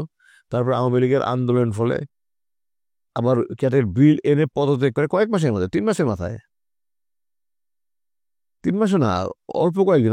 আমি তো ওই সময় জাতিসংঘ মিশনে ছিলাম, এই জন্য আমার এক্স্যাক্টলি মনে নেই ঠিক কতদিন পরে। তখন আপনি আর্মিতে আছেন? হ্যাঁ, আমি তখন মেজর র্যাঙ্কে চাকরি করি। আমি যখন জাতিসংঘ মিশনে মোতায়েন ছিলাম, এই জন্য আমার স্পষ্ট দিন তারিখগুলো খেয়াল নেই। কিন্তু যতটুকু মনে পড়ে জানুয়ারি শেষে বা ফেব্রুয়ারিতে নির্বাচন হয়েছিল, ফেব্রুয়ারিতে নির্বাচন হয়েছে। এবং তার কয়েকদিন পর সংসদ অধিবেশন ডেকে ওখানে আন্দোলনের তো জোরে ওখানে তারা কেয়ারটেকার বিল এনে পাশ করে ক্ষমতা ছেড়ে দিল। 3 মাস পরে কেয়ারটেকার আবার নতুন নির্বাচন করলো। এই জন্য দ্বিতীয়টা হলো মে অথবা জুন মাসে এই নির্বাচনে আওয়ামী লীগ ক্ষমতা চলে আসলো। তো এরপরে কিন্তু 96 থেকে 2001 যখন আওয়ামী লীগ ক্ষমতায় থাকলো, তখন আমার বাবা 97 বা 98-তে আমার বাবার মাথায় তখন আসলো যে আওয়ামী লীগকে মোকাবেলা করতে হলে আমাদের জাতীয়তাবাদী শক্তিকে এক হতে হবে। এবং উনি তখন উদ্যোগ নিয়ে 4 দলের জোট করলেন, বিএনপি, জামাত, ইসলামী ঐক্য জোট এবং জাতীয় পার্টি সাহেব সহ। এবং এই 4 দলের জোট একসাথে আন্দোলন করার ফলে 2001-এ আবার কেয়ারটেকার সরকারের অধীনে নির্বাচন হলো, কারণ বিল পাস হয়ে গেছে তখন, এটা তখন সংবিধানে হয়ে এসে গেছে। তো আওয়ামী লীগ মে 2001-এ ক্ষমতা ছাড়লো, 2001-এ মে বা জুন এক্স্যাক্টলি মনে নেই, ক্ষমতা ছাড়লো আওয়ামী লীগ। তখন কেয়ারটেকার সরকার আসলো, এই জাস্টিস লতিফুর রহমান যার কথা বললাম, উনি ইমিডিয়েট পাস্ট চিফ হিসাবে, চিফ জাস্টিস হিসেবে উনি কেয়ারটেকার হেড হলেন। নির্বাচন হলো, 4 জনের নিরঙ্কুশ 2/3 ভোট পেল, সিট পেল। এবং আমি সম্ভবত 53 না 55টা সিট পেয়েছিল। 4 আমার যদি ভুল না হয় 220-এর উপরে পেয়েছিল। তখন প্রথম আওয়ামী লীগকে ভারত বুদ্ধি দিল যে এই জোট ভাঙতে হবে, বাংলাদেশ ক্ষমতা পাইতে হলে জোট ভাঙতে হবে। যদি ক্ষমতা দিতে হয়, এই জোট থাকলে আমরা জিন্দেগিতে সুযোগ নেই আমাদের, তো এই জোটটা ভাঙতে হবে। তো এটা ভাঙার উপায় কি? জামাতকে একটা বদনাম দাও। এই প্রথম তখন জামাতকে যুদ্ধাপরাধী বললো। আপনি ইতিহাস ঘেটে দেখেন, 2001-এর আগে কোনোদিন জামাতকে যুদ্ধাপরাধী কেউ বলে নাই। কাদক বলেছে, দালাল বলেছে, রাজাকার বলেছে, আলবদর বলেছে, যদিও জামাতের সাথে আলবদরের সম্পর্ক ছিল না, কিন্তু কোনো যুদ্ধাপরাধী বলেনি। ইংরেজিতে একটা কথা আছে, give the dog a bad name to kill the dog. আপনি যদি কাউকে মারতে চান তাকে আগে বদনাম রটান, বদনাম রটান তারপর তাকে মারেন। এই তখন জামাতের বিরুদ্ধে যুদ্ধ শুরু করলো, তারা চিৎকার চেঁচামেচি শুরু করে সারা দেশে। একটা প্রশ্ন। আলবদরের কথা বললেন, আলবদরের প্রতিষ্ঠাতাকালীন যে সভাপতি বা যিনি হেড ছিলেন উনি তো বাংলাদেশ ছাত্র শিবিরেরই কোনো কিছু ছিলেন। আমার বাংলার ছাত্র শিবিরের তখন নাম ছিল ইসলামী সংঘ, ছাত্র সংঘ, পাকিস্তান ইসলামী ছাত্র সংঘ, পাকিস্তান ওটারই কোনো হেড বা এমন কোনো কিছু ছিলেন আমি হয়তো ছিল, মনে পড়ে। কিন্তু তাহলে কিভাবে আলবদর বাহিনী, ছাত্র সংঘ আর জামাত শিবির আর জামাত একই আদর্শ হতে পারে, কিন্তু এটা তো লেজুর না, এটা তো ওদের অঙ্গ সংগঠন নয়, এটা একটা আলাদা সংগঠন, এটা আলাদা সংগঠন, এটা আলাদা নির্বাচন হয়, স্বাধীনভাবে তাদের আলাদা নির্বাচন হয়, এদের স্বাধীনভাবে আলাদা নির্বাচন হয়, তারা স্বাধীনভাবে কাজ করে, স্বাধীনভাবে কাজ করে, তাদের কর্মপদ্ধতি একরকম, তাদের কর্মপদ্ধতি আদর্শগত মিল থাকতে পারে। এই আলবদর বাহিনীর গঠনে জামাতের কোনো ভূমিকা ছিল বলে আমার জানা নেই। এটা পাকিস্তান সেনাবাহিনী শেষের দিকে হয়তো মনে করেছে একটা বাহিনী হওয়া দরকার যারা খুব নিবেদিত প্রাণ, যোগ্য ছুটি। রাজাকার তো হয়েছে আপনার রিক্সাওয়ালা, কৃষক, শ্রমিক, মজুর, এরা রাজাকার হয়েছে, 8, 9, 10 পড়া রাজাকার হয়েছে। বাট তারা হয়তো ভেবেছে, আমি ধারণা করছি আর কি, তারা হয়তো ইসলামী ছাত্রকে দিয়ে করেছে। কিন্তু আলবদর বাহিনী হত্যাকাণ্ড করেছে বুদ্ধিজীবীরা বলা হয়, এটা তো কোনো তদন্ত হয়ে প্রমাণিত নয়, এটা তো অভিযোগ করছে তারা, এগুলো তদন্ত হয়েছে, কেন তদন্ত করেন আমি জানতে চাই। যে শেখ সাহেব যখন আসলেন 72 সালের 10ই জানুয়ারি, আওয়ামী লীগ সরকার কেন এটা তদন্ত করলো না, বুদ্ধিজীবী হত্যা কারা করলো, একটা কমিটি করে তদন্ত করা উচিত ছিল না? না করে আপনি কেন তাদেরকে আজকে এই 55 বছর থেকে তাদেরকে শুধু আপনার দোষারোপ করে যাচ্ছেন যে তারা এই করেছে, তার এই প্রমাণ কোথায়? আমাকে প্রমাণ দেখান একটা। মুখের কথা তো কোনো প্রমাণ নয়। আবেগ আর আইন তো এক নয়, আবেগ দিয়ে তো আর আইন চলে না, আইনের গতি ধারায় চলে। আপনি তাদের বিরুদ্ধে, এই যে আজহার সাহেবের প্রমাণিত হলো যেগুলো সব মিথ্যা। আজহার সাহেব কদিন মুক্তি পেলেন না, কদিন আগে মৃত্যুদণ্ডের মাথায় নিয়ে, জামাতের এটিএম আজহারুল ইসলাম। তো এগুলো আগে যাদের নেতাদের ট্রাইব্যুনালে ফাঁসি দিয়েছে বা আমার বাবাকে কারাদণ্ড দিয়েছে, হাস্যকর কোনো মানে। এখন তো সব একে একে বলছে, আমি ওনাকে চিনিও না, আমাকে জোর দিয়ে জোর করে বলাইছে, নাহলে আমাকে বলছে এই করবে সেই করবে, আমাকে নিয়ে গেছে জোর করে, আমাকে শিখাই দিয়েছে, আমাকে বলতে বলছে। আমার বাবার বিরুদ্ধে তারা 17 জন না 18 জন সাক্ষী দিয়েছে, আর আমার বাবার পক্ষে আমি একা সাক্ষ্য দিয়েছি। এবং প্রকাশ্য আদালতে ট্রাইব্যুনাল চেয়ারম্যান বলতে বাধ্য হয়েছে সরকার পক্ষ অধ্যাপক গোলাম আজমের বিরুদ্ধে কোনো অভিযোগ প্রমাণ করতে পারেনি। তারপরে হাস্যকরভাবে 90 বছরের কারাদণ্ড দিয়েছে আমার বাবাকে। আমরা মামলা করবো, আমরা প্রস্তুতি নিচ্ছি ইনশাল্লাহ, ওই ট্রাইব্যুনালের সব বিচারপতির বিরুদ্ধে মামলা করবো আমরা, যে তারা প্রকাশ্য আদালতে বলেছে যে কিছু প্রমাণিত নয়। বিচারকের কাজ কি? একজন অভিযোগ আনবে কারোর বিরুদ্ধে, যে অভিযোগ আনবে সে তার অভিযোগের পক্ষে সাফাই দিবে, সাক্ষ্য সাবত দিবে, আর যার বিরুদ্ধে অভিযোগ আনবে সে তার পক্ষে সে নির্দোষ প্রমাণ করার চেষ্টা করবে। এখন এই সাক্ষীর মাধ্যমে যেটা প্রমাণিত হবে, যার কাছে যেটা উদ্ঘাটিত হবে, যে কাছে অনুভূতি হবে যে হ্যাঁ সাক্ষীর কাছে প্রমাণিত কি প্রমাণিত নয়, সেটার ভিত্তি করে রায় দিবে, এর বাইরে তো কিছু না। তো যদি বলে যে সরকার পক্ষ কোনো অভিযোগ প্রমাণ করতে পারেনি, তাহলে 90 বছর সরকার দিল কিসের ভিত্তিতে? আমি একটা কমেন্ট করতে চাই স্যার, আইনের কিছু প্রিন্সিপাল ম্যাক্সিমস আছে যেগুলোকে ম্যাক্সিমস বলা হয়। আছে এটা ইম্পর্টেন্ট ম্যাক্সিম হলো ইনোসেন্ট আনটিল প্রুভেন গিল্টি। এটা ইভেন ইসলামেও ইভেন হ্যাঁ, জায়গায় বিশ্বে এটা accused and innocent until proven guilty. ওই এটা আইনের এই ম্যাক্সিমকে অসম্মান করা হয়েছে। যদি আপনি যেভাবে তা তো বটেই। এবং শুধু তাই না, বিচারক চেয়ারম্যান প্রকাশ্য আদালতে বলেছে, আমরা বিষয়টা খতিয়ে দেখেছি, পৃথিবীর কোন ইতিহাসে আছে যে বিচারপতি তদন্ত করবে? সরকার পক্ষ প্রমাণ করতে পারেনি, এখন যেহেতু অভিযোগ এনেছে সুতরাং তাকে শাস্তি দিতেই হবে। তো তারা খতিয়ে দেখেছে, এই জন্য আমাদের 2 মাস দেরি হয়েছে, প্রকাশ্য আদালত বলেছে যে রায় দিতে আমাদের দেরি হয়েছে এই কারণে। এখন রিটার্ন ডকুমেন্টস আছে না, এটা আবার সরকারের কাছ থেকে এই লিখিত রায়টা পড়ার আগে উনি ভূমিকা দিয়ে কথাটা বলেছেন, যেটা ওনার লিখিত রায় নাই। কিন্তু এর শত শত লোক, মানে অন্তত 100 লোক ছিল, আমি ছিলাম ওই দিন আদালতে, আমার বাবাও ছিলেন, আমাদের আইনজীবী সব ছিলাম, সব আইনজীবী সাক্ষ্য দেবে। এটা কত সালের ঘটনা স্যার? 2013 সালের 15ই জুলাই। 13 সালে 15 জুলাই, তখন আমার বয়স অনেক কম ছিল, আমার না জানারই কথা। তারপরে তো আমরা এটার বিরুদ্ধে ইয়েতে সুপ্রিম কোর্টে অ্যাপিল করলাম, এবং ওনার অ্যাপিলের ডেট পড়লো 2014 সালের ডিসেম্বরে।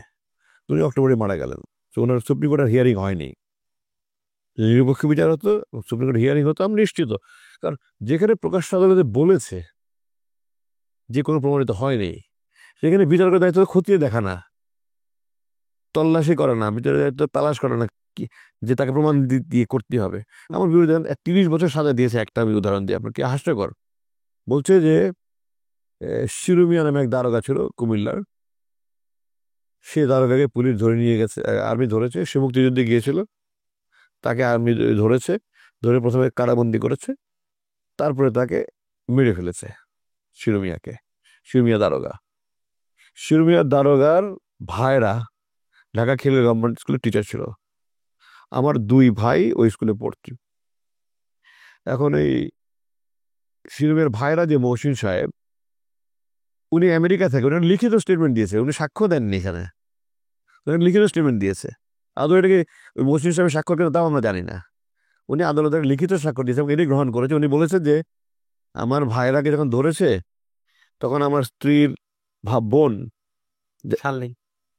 শিরোমিয়ার স্ত্রী, উনি আমার কাছে আসছেন সাহায্যের জন্য। আমি তখন আমার 2 ছাত্র, যেহেতু আমার ছিল ওনার ছেলে, ওনার বাসায় গিয়েছি এবং উনি আমাকে একটা কাগজ, একটা খাম দিয়েছেন এবং ওখানে বলেছে যে উনি আমাকে গাড়িতে বসিয়ে অফিসে নিয়ে গেছে। গাড়িতে আর্মি ছিল, আমার বাবার সাথে কোনোদিন আর্মি ছিল না।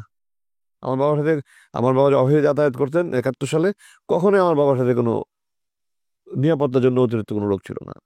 যাই হোক, উনি বলছেন যে উনি আমাকে একটা বন্ধ খাম দিয়েছে, খামের ভিতরে কি আছে না আছে উনি জানে না, ঠিক আছে।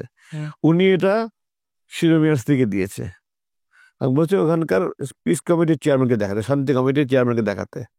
শান্তি কমিটির চেয়ারম্যানকে নিয়ে বন্ধ এন্ডোলাপ দিয়েছে, সে খুলেছে, পড়েছে, পড়ে সে বলছে যাও আল্লাহ আল্লাহ করো। আদৌ কোনো চিঠি দিয়েছে প্রমাণিত নয়, একজন বলছে চিঠি, আর ওই যে শিরোমিয়ার স্ত্রী বলছে হ্যাঁ চিঠি। কিন্তু কোথায় সে চিঠি? চিঠি কি লেখা ছিল কেউ পড়েছে বলে বলছে না। এটা যে শিরোমিয়ার স্ত্রী ওই চেয়ারম্যানকে দিয়েছে, চেয়ারম্যান বেঁচে নেই এবং ওই শিরোমিয়াকে একলা মানেনি, ওই দিন 38 জনকে সম্ভবত মেরেছে। তো শিরোমিয়াটাই শুধু অধ্যাপক গোলাম আজমের চিঠিতে মেরেছে, আর কাউকে মারেনি। আর পাকিস্তান সেনাবাহিনীকে অধ্যাপক গোলাম আজমের অধীনে ছিল, গোলাম আজম কি মন্ত্রী মিনিস্টার ছিল যে চিঠি দিলে তারা মেরে দিবে? আর গোলাম আজম চিঠি দিয়েছে, কোথায় সেই চিঠি? আপনি কোনো সাক্ষ্য প্রমাণ উপস্থিত করবেন না, আপনি মুখের কথাই হয়ে গেল একজন 30 বছর সাজা দিয়ে দিলেন। আরেকটা ব্যাপার মনে হয়েছে, আমি একটা ইন্টারভিউতে দেখছিলাম 2013 সালে, সম্ভবত ডক্টর পিনাকি ভট্টাচার্য, ইনি এখন কিন্তু পিনাকি, সেই সময় উনি পিনাকি কিন্তু এই ঘাতক দালাল নির্মূল কমিটির সম্ভবত পিনাকি ওটার সাথে ছিল, আমার যদি ভুল না হয়। হতে পারে। তো উনি তখন 2013 শাহবাগ আন্দোলনে উনি একজন হ্যাঁ উনি ফিগার ছিলেন। হ্যাঁ পরবর্তীতে উনি শাহবাগের এই পজিশন থেকে ফিরে আসছেন, ইভেন উনি ওদের জন্য দুঃখ প্রকাশ করেছে সম্ভবত। পাবলিকলি জনতার কাছে ক্ষমা চেয়েছে। তো যে ব্যাপারটা আমি এখানে অবজেক্টিফাই করতে চাইতেছি, যে উনি তখন একটা ইন্টারভিউতে বলছিলেন যে জামাতের তখন 4 জন মন্ত্রী ছিলেন 1971। 2 জন ছিল, ভুল কথা। এই আব্বাস আলী খান সাহেব শিক্ষামন্ত্রী ছিলেন, যে নায়েবে আমির ছিলেন। আরেকজন ছিলেন মৌলানা A.K.M. ইউসুফ, যিনি আমার আব্বার সময় নায়েবে আমির ছিলেন এবং উনিও ওনাকে রাজাকার প্রধান হিসেবে ওনাকে ধরা হয়েছিল এবং উনি কারাবন্দি অবস্থা আমার বাবার মতো মৃত্যুকে ইন্তেকাল করেছেন। মৌলানা A.K.M. ইউসুফ, উনি ছিলেন পূর্তমন্ত্রী। আমি শতভাগ নিশ্চয়তা দিয়ে বলছি, পূর্তমন্ত্রী মানে পূর্ত মানে ওয়ার্ডস মিনিস্ট্রি। বর্তমানে এটা কি বলে? পূর্ত ইয়া তো আছে আপনার, মানে যত সরকারি কনস্ট্রাকশন হয় আর কি। ও আচ্ছা, হচ্ছে। আচ্ছা, তো এই যখন 2 জন মন্ত্রী আছে, তখন জামাতের 2 জন মন্ত্রী থাকাকালীনও পাকিস্তানের এই অপরাধগুলোর, জেনোসাইডাল যে অপরাধ, ক্রাইমস এগেইনস্ট হিউম্যানিটি পাকিস্তান করছে, তা নিয়ে তো কোনো সন্দেহ নাই। এইগুলার দায় কেন নিবে না যেমন, যেহেতু 2 জন মন্ত্রী আছে? না, এগুলো তো করেছে সেনাবাহিনী করেছে, মন্ত্রীদের নিয়ন্ত্রণে তো সেনাবাহিনী নয়। সেনাবাহিনী হলো সেনাবাহিনী কমান্ডারের নিয়ন্ত্রণে এবং সেনাবাহিনী কমান্ডার পাকিস্তানের প্রেসিডেন্টের নির্দেশে কাজ করেছে। কোনো মন্ত্রী তো এই সমস্ত হত্যার সাথে জড়িত নয়, তাদেরকে দায় নিতে হবে কেন? চেইন অফ কমান্ডটা কি আপনি দেখেন, এই যে আওয়ামী লীগের সময় যত গুম হয়েছে, খুন হয়েছে, এগুলি কেউ মন্ত্রীদেরকে তো স্পেসিফিকলি বলছে না, আনলেস কোনো মন্ত্রী কোনো নির্দিষ্ট ক্রাইমের সাথে জড়িত, কেউ তো বলছে না মন্ত্রী পরিষদে কেউ করেছে। প্রধানমন্ত্রী সরাসরি হয় সেনাপ্রধানকে বলেছে, অথবা DGNSI-কে বলেছে, অথবা তার সামরিক উপদেষ্টা DGFI-কে বলেছে। প্রধানমন্ত্রী এবং ওই চ্যানেল, এটাতে মন্ত্রীদের কোনো সম্পর্ক তো নাই। প্রধান নির্বাহী রাষ্ট্রে যে থাকে, সে তার নিয়ন্ত্রণে থাকে, তার নির্দেশ অনুযায়ী কাজ করে। এর কোনো মন্ত্রী নির্দেশিত কোনো সেনাবাহিনী কাজ করে না। স্যার এখন 1971-এর যে ইস্যুটা, বর্তমানে জামাতকে এটা কিভাবে ডিল করা উচিত? এই যে তার উপরে এখন, যেমন ধরেন আমি আমার ছোটবেলা যখন থেকে বুঝ হয়েছে তখন থেকে শুনে আসতেছে জামাত রাজাকার, বাংলাদেশ বিরোধী সেই আরো যেগুলা টেক দেয়া হয়, এই টেকগুলা যেহেতু আমরা ছোট থেকে থাকতে থেকেই শুনে আসতেছি, আমাদের মাথায় গেঁথে গেছে। আমি একজন সচেতন নাগরিক হিসেবে আমি ওগুলা খোঁজার চেষ্টা করেছি, সত্য উদ্ঘাটন করার চেষ্টা করেছি। অনেকে সেটা করবে না। তো এই জিনিসটা জামাত ডিল কিভাবে করবে? জামাত কিভাবে করবে এটা আমি জামাতের কেউ নই, আমি জামাতের সাথে জড়িত নই, জামাত জানে। আমি নিরপেক্ষভাবে যেটা বুঝি সেটা হলো, প্রথম কথাই হলো জামাত বাংলাদেশ বিরোধী কথা সম্পূর্ণ ভুল।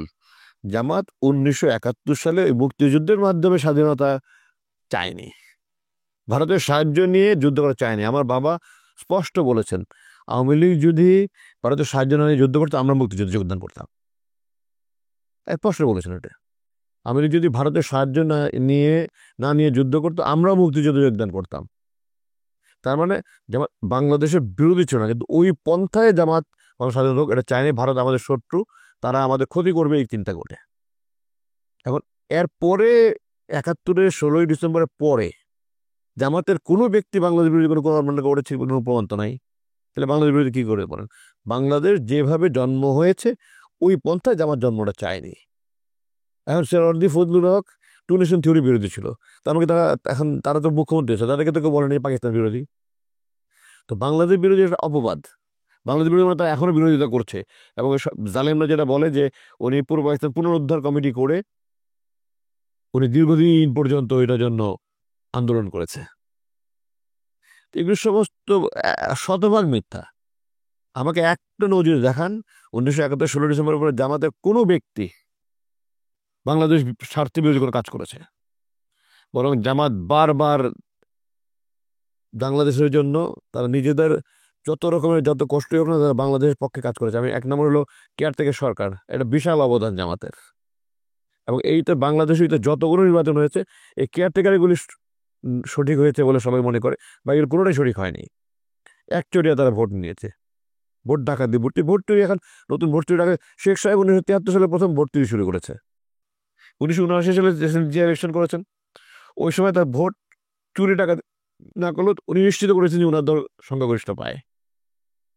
আওয়ামী লীগ যত বেশি সিট নিয়েছিল উনি এত নেয়নি, কিন্তু উনি সরকার গঠন করার মতো নিয়েছেন। এরপরে এরশাদ সাহেবের নির্বাচন তো আর একটা তামাশা নির্বাচন করেছে এরশাদ সাহেব। মেজর জিয়ার নির্বাচন কি তাহলে করাপ্টেড ছিল? মেজর জিয়া মানে আপনি জেনারেল জিয়া, প্রেসিডেন্ট জিয়ার কথা বলতেছেন? হ্যাঁ, এটা শতভাগ সঠিক ছিল না, শতভাগ সুষ্ঠু ছিল না। তখন এক নম্বর কথা আওয়ামী লীগ ছিল না, আওয়ামী লীগ তখন নিষিদ্ধ দল, তো আওয়ামী লীগ ছিল না। আর যারা জামাতের নেতা ছিলেন এবং আরো অন্যান্য ইসলাম মধ্যে তারা আইডিএল করেছিলেন, ইসলামিক ডেমোক্রেটিক লীগ, এবং ওনারা সম্ভবত 20টা সিট পেয়েছিলেন। আরো ছোটখাটো দল অনেক 2টা 4টা করে পেয়েছে। হ্যাঁ, এই মুহূর্তে আমার সংখ্যাটা মনে নেই, তো আপনি পরিসংখ্যান আমি বলতে পারবেন মুখস্থ, কিন্তু উনি নিশ্চিত করেছেন যে ওনার দল সংখ্যাগরিষ্ঠ আসন পায়। তো এই জন্য এরপরে দেখেন 80 দশকে 2টা, একটা 86, একটা 88 নির্বাচন হয়েছে, এরশাদ সাহেব করেছে, সব নিজে নিয়েছেন। 91 নিরপেক্ষ নির্বাচন হয়েছে, একদম সুষ্ঠু নির্বাচন হয়েছে। 96টা যদিও কেয়ারটেকার আন্ডার হয়েছে, কিন্তু এটা বিতর্কিত।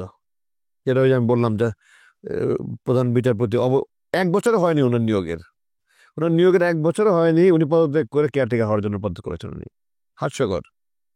আবার 2001-এ সুষ্ঠু নির্বাচন হয়েছে এবং জাস্টিস লতিফুর রহমান ছিলেন caretaker head, chief election commissioner ছিলেন সাঈদ আহমেদ নামে লোক। এবং এই নির্বাচনের পরে এই পলাতক প্রধানমন্ত্রী উনি প্রকাশ্যে বলেছেন, পেপারে এসছে, এই দুই আমরা বেইমানি করেছে। এই যে কেয়ারটেকার সুফল যে বাংলাদেশ পেয়েছে, এটা কিন্তু আমার বাবার জামাত উপস্থাপন করেছে আমার বাবা, এইটার উপকার। এটা প্রথম নির্বাচন হলো 91, এরপর 96 বিএনপি আবার দলীয় সরকারের অধীনে নির্বাচন করে, গ্রহণযোগ্য হলো না, তারা একচেটিয়া সিট নিয়ে নিয়েছিল। এরপরে বিএনপি আবার কেয়ারটেকার বিল এনে তারপরে বিএনপি পদত্যাগ করলো, করে কেয়ারটেকারের অধীনে 96-এ দ্বিতীয় নির্বাচন হলো, সেটা আবার কেয়ারটেকারের অধীনে হলো, ওটা যদিও প্রশ্নবিদ্ধ। এরপরে আওয়ামী লীগ 96-2000 যখন ক্ষমতায় থাকলো তখন স্বাভাবিকভাবেই কেয়ারটেকার অধীনে নির্বাচন হলো। তো ইমিডিয়েট পাস্ট চিফ জাস্টিস যিনি ছিলেন জাস্টিস লতিফুর রহমান, উনি কেয়ারটেকার চিফ হলেন। এবং আমি যতটুকু জানি ওনার স্ত্রী হলো ওই পলাতক প্রধানমন্ত্রীর বান্ধবী। তো সেই হিসাবে উনি নিশ্চিত ছিলেন যে আমার বান্ধবী হাজবেন্ড আমাকে হেল্প করবে। আর উনি ওনার পছন্দ মতো গোপালগঞ্জের সাইদ সাহেবকে চিফ অ্যাডভাইজার বানালেন, সরি চিফ ইলেকশন কমিশনার বানালেন, গোপালগঞ্জ বাড়ি। তো উনি নিশ্চিত ছক সাজিয়ে নিলেন। উনি কত জায়গায় সারা বাংলাদেশের ডিসি এসপি নিজের মতো করে উনি ছক সাজালেন। এই দুইজন দায়িত্ব নেওয়ার সাথে সাথে জাস্টিস লতিফুর রহমান একজন বিচারপতি, উনি শপথপ্রাপ্ত বিচারপতি, ওনার দেশের প্রতি দরদ অবশ্যই আছে এবং উনি নিষ্ঠার সাথে দায়িত্ব পালন করেছেন প্রধান বিচারপতি। উনি দায়িত্ব নিয়ে সাথে সাথে সমস্ত প্রশাসন ওলটপালট করে দিলেন, উনি একদম ভেঙে তছনছ করে দিলেন। উনি যেই ছক আমি সাজিয়ে গেছিল ওটা ভেঙে দিলেন একদম। নতুন করে উনি পুরা ডিসিএসপি নতুন করে মনোনয়ন করলেন, করে যারা সৌন্দর্য হলো তাদের সরিয়ে দিলেন, আর বাকিদেরকে এখান থেকে ওইখানে এখান থেকে এখানে বদলি করে দিলাম। এবং এই প্রধান বিচারপতি এবং মানে প্রাক্তন প্রধান বিচারপতি তৎকালীন প্রধান উপদেষ্টা, কেয়ারটেকারের প্রধান উপদেষ্টা জাস্টিস লতিফুর রহমান আর চিফ ইলেকশন কমিশনার সাইদ সাহেব, এই দুজন একসাথে নির্বাচন করলো। বিএনপি জামাত 4 দলীয় জোট নিরঙ্কুশ, মানে 2-3% বেশি ভোট জিত পেল। এবং এর পত্রিকায় আছে, আপনারা খুঁজে এখানে পাবেন। ওই নির্বাচনের পরপরই বলেছে এই দুইজন বেইমান, বলেছে এই দুজনকে উনি।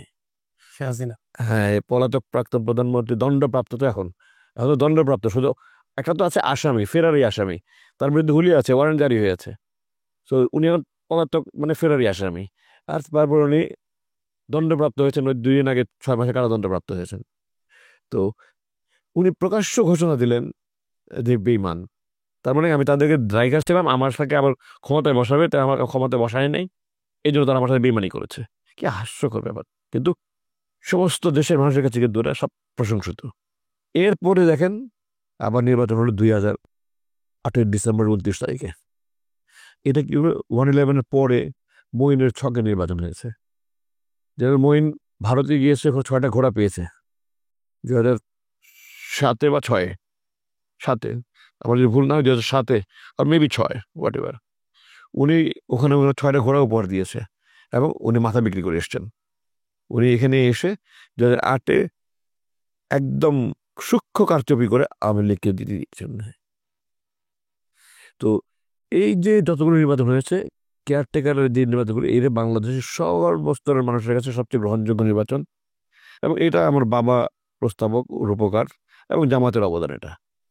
দ্বিতীয় দেখেন 1991 সালে জামাত কিন্তু গণতন্ত্রের উত্তরণের জন্য, সামরিক শাসন থেকে গণতন্ত্রের উত্তরণের জন্য এই জামাতের ফরমালি নির্বাচন হলো এবং জামাত নিঃস্বার্থভাবে বিএনপিকে সমর্থন দিল। আমি আমার বাবাকে জিজ্ঞাসা করেছিলাম যে আপনি কি চিন্তা করে আওয়ামী লীগকে সমর্থন দেননি? স্পষ্ট বলেছে, এরা তো ভারতপন্থী দল, এরা দেশ দিলে দেশকে ভারতের গোলাম বানিয়ে ফেলবে। এবং তাই হয়েছে গত 15-16 বছর।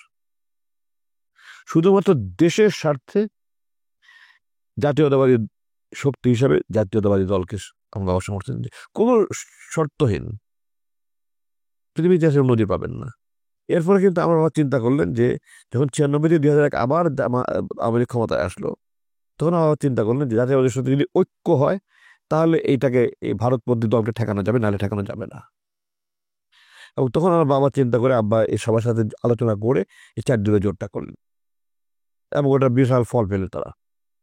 এবং আওয়ামী লীগের ফল, এরপরে আওয়ামী লীগের 4 দলীয় জোট ভাঙার জন্য লেগে গেল। জামাতকে সব যুদ্ধবন্দী বলে জামাতের নেতাদেরকে সব নিয়ে গেল এবং তারপরে একের পর এক তারা একটার পর একটা ঘটনা ঘটিয়ে গেল। জামাত ভুল করেছে কিনা, ব্লান্ডার করেছে কিনা, আমি বলছি রাজনৈতিক সিদ্ধান্তের জন্য কখনো হয় না এটা। জামাত বাংলাদেশ বিরোধী, এটা অপবাদ। জামাতের আপনি একটা উদাহরণ দেন আমাকে, তারা তো জামাতের বিরুদ্ধে একটা উদাহরণ দিতে পারেনি যে এই বিজয়ের পর থেকে, 16 ডিসেম্বর পর থেকে জামাতের কোনো লোক বাংলাদেশ বিরোধী কোনো কর্মকাণ্ড করেছে? বরং সবাই করেছে। ইন্ডিয়া তো ন্যাক্কারদের ওপেনলি করেছে, বাকি আরো কম বেশি সবাই করেছে। স্যার, এখন যেহেতু বাংলাদেশের যে জাতীয়তাবাদী যে ঐক্যটা ছিল, যে জোট ছিল 4 দলীয়, এখন তো জাতীয় পার্টি এই জোটের অংশগ্রহণ করা পসিবল না, যদি আমি বাস্তবতা বলি। বাকি 3 দল নিয়ে কি আবার জোট করা পসিবল? ইসলামপন্থী, জাতীয়তাবাদী, জামাত ইসলামী, এই 3 দলকে নিয়ে কি আবার জোট করা পসিবল? আর এইটা কতটুকু দরকার বলে আপনি মনে করেন? একটু আমি যখন মুক্তির পর হাসপাতালে ছিলাম, তখন সব দলের শীর্ষস্থানীয় নেতারা আমার সাথে দেখা করেছেন, সব দলের, একবারে বিএনপি সহ জাতীয় পার্টিতে গোলাম কাদের সাহেব দেখা করেছে, উপদেষ্টা কেউ দেখা করেছে আমার সাথে, নাহিদ ইসলামের সাথে আমার দেখা হয়েছে, ফরহাদ মোহাম্মদের আমার সাথে দেখা হয়েছে, এবং সবাই আমাকে বলেছে আপনি রাজনীতিতে আসেন, আপনার মতো রাজনীতি দরকার, আমাদের সে সৎযোগ্য লোক নাই, আপনি আসেন। আমি সবাইকে বলেছি আমি আসবো কি আসবো না আমি জানি না, আমি এখন চিন্তা করি না, আমি এখন কেবল মুক্তি পেয়ে এসেছি, আমি এখন এগুলো চিন্তা করার সময় হয়নি, আমি এখন চিন্তা করছি না। আমার আপনার কাছে অনুরোধ দেবে জাতীয়বাদী ঐক্য করেন, ভারতকে টুকতে হলে আমাদের কোনো বিকল্প নেই। আজকে মনে করেন যে একই আসন থেকে বিএনপি এবং জামাত প্রতিদ্বন্দ্বিতা করে, এই দুটো তো মূল জাতীয়তাবাদী শক্তি, সবচেয়ে বড় দল। এই দুটো যদি একই আসনে প্রতিদ্বন্দ্বিতা করে তাহলে হবে কি, দুইজনই দেখা যাবে 1 লাখের কিছু কম ভোট পেয়েছে, 80-90 হাজার করে পেয়েছে, আর দেখা যায় স্বতন্ত্র প্রার্থী বা বামপন্থী কেউ 1 লাখ পেয়ে নির্বাচিত হয়ে গেছে। মানে এর আগে নির্বাচন বিধি আমার অনেক আছে উদাহরণ, এমন অনেক উদাহরণ আছে।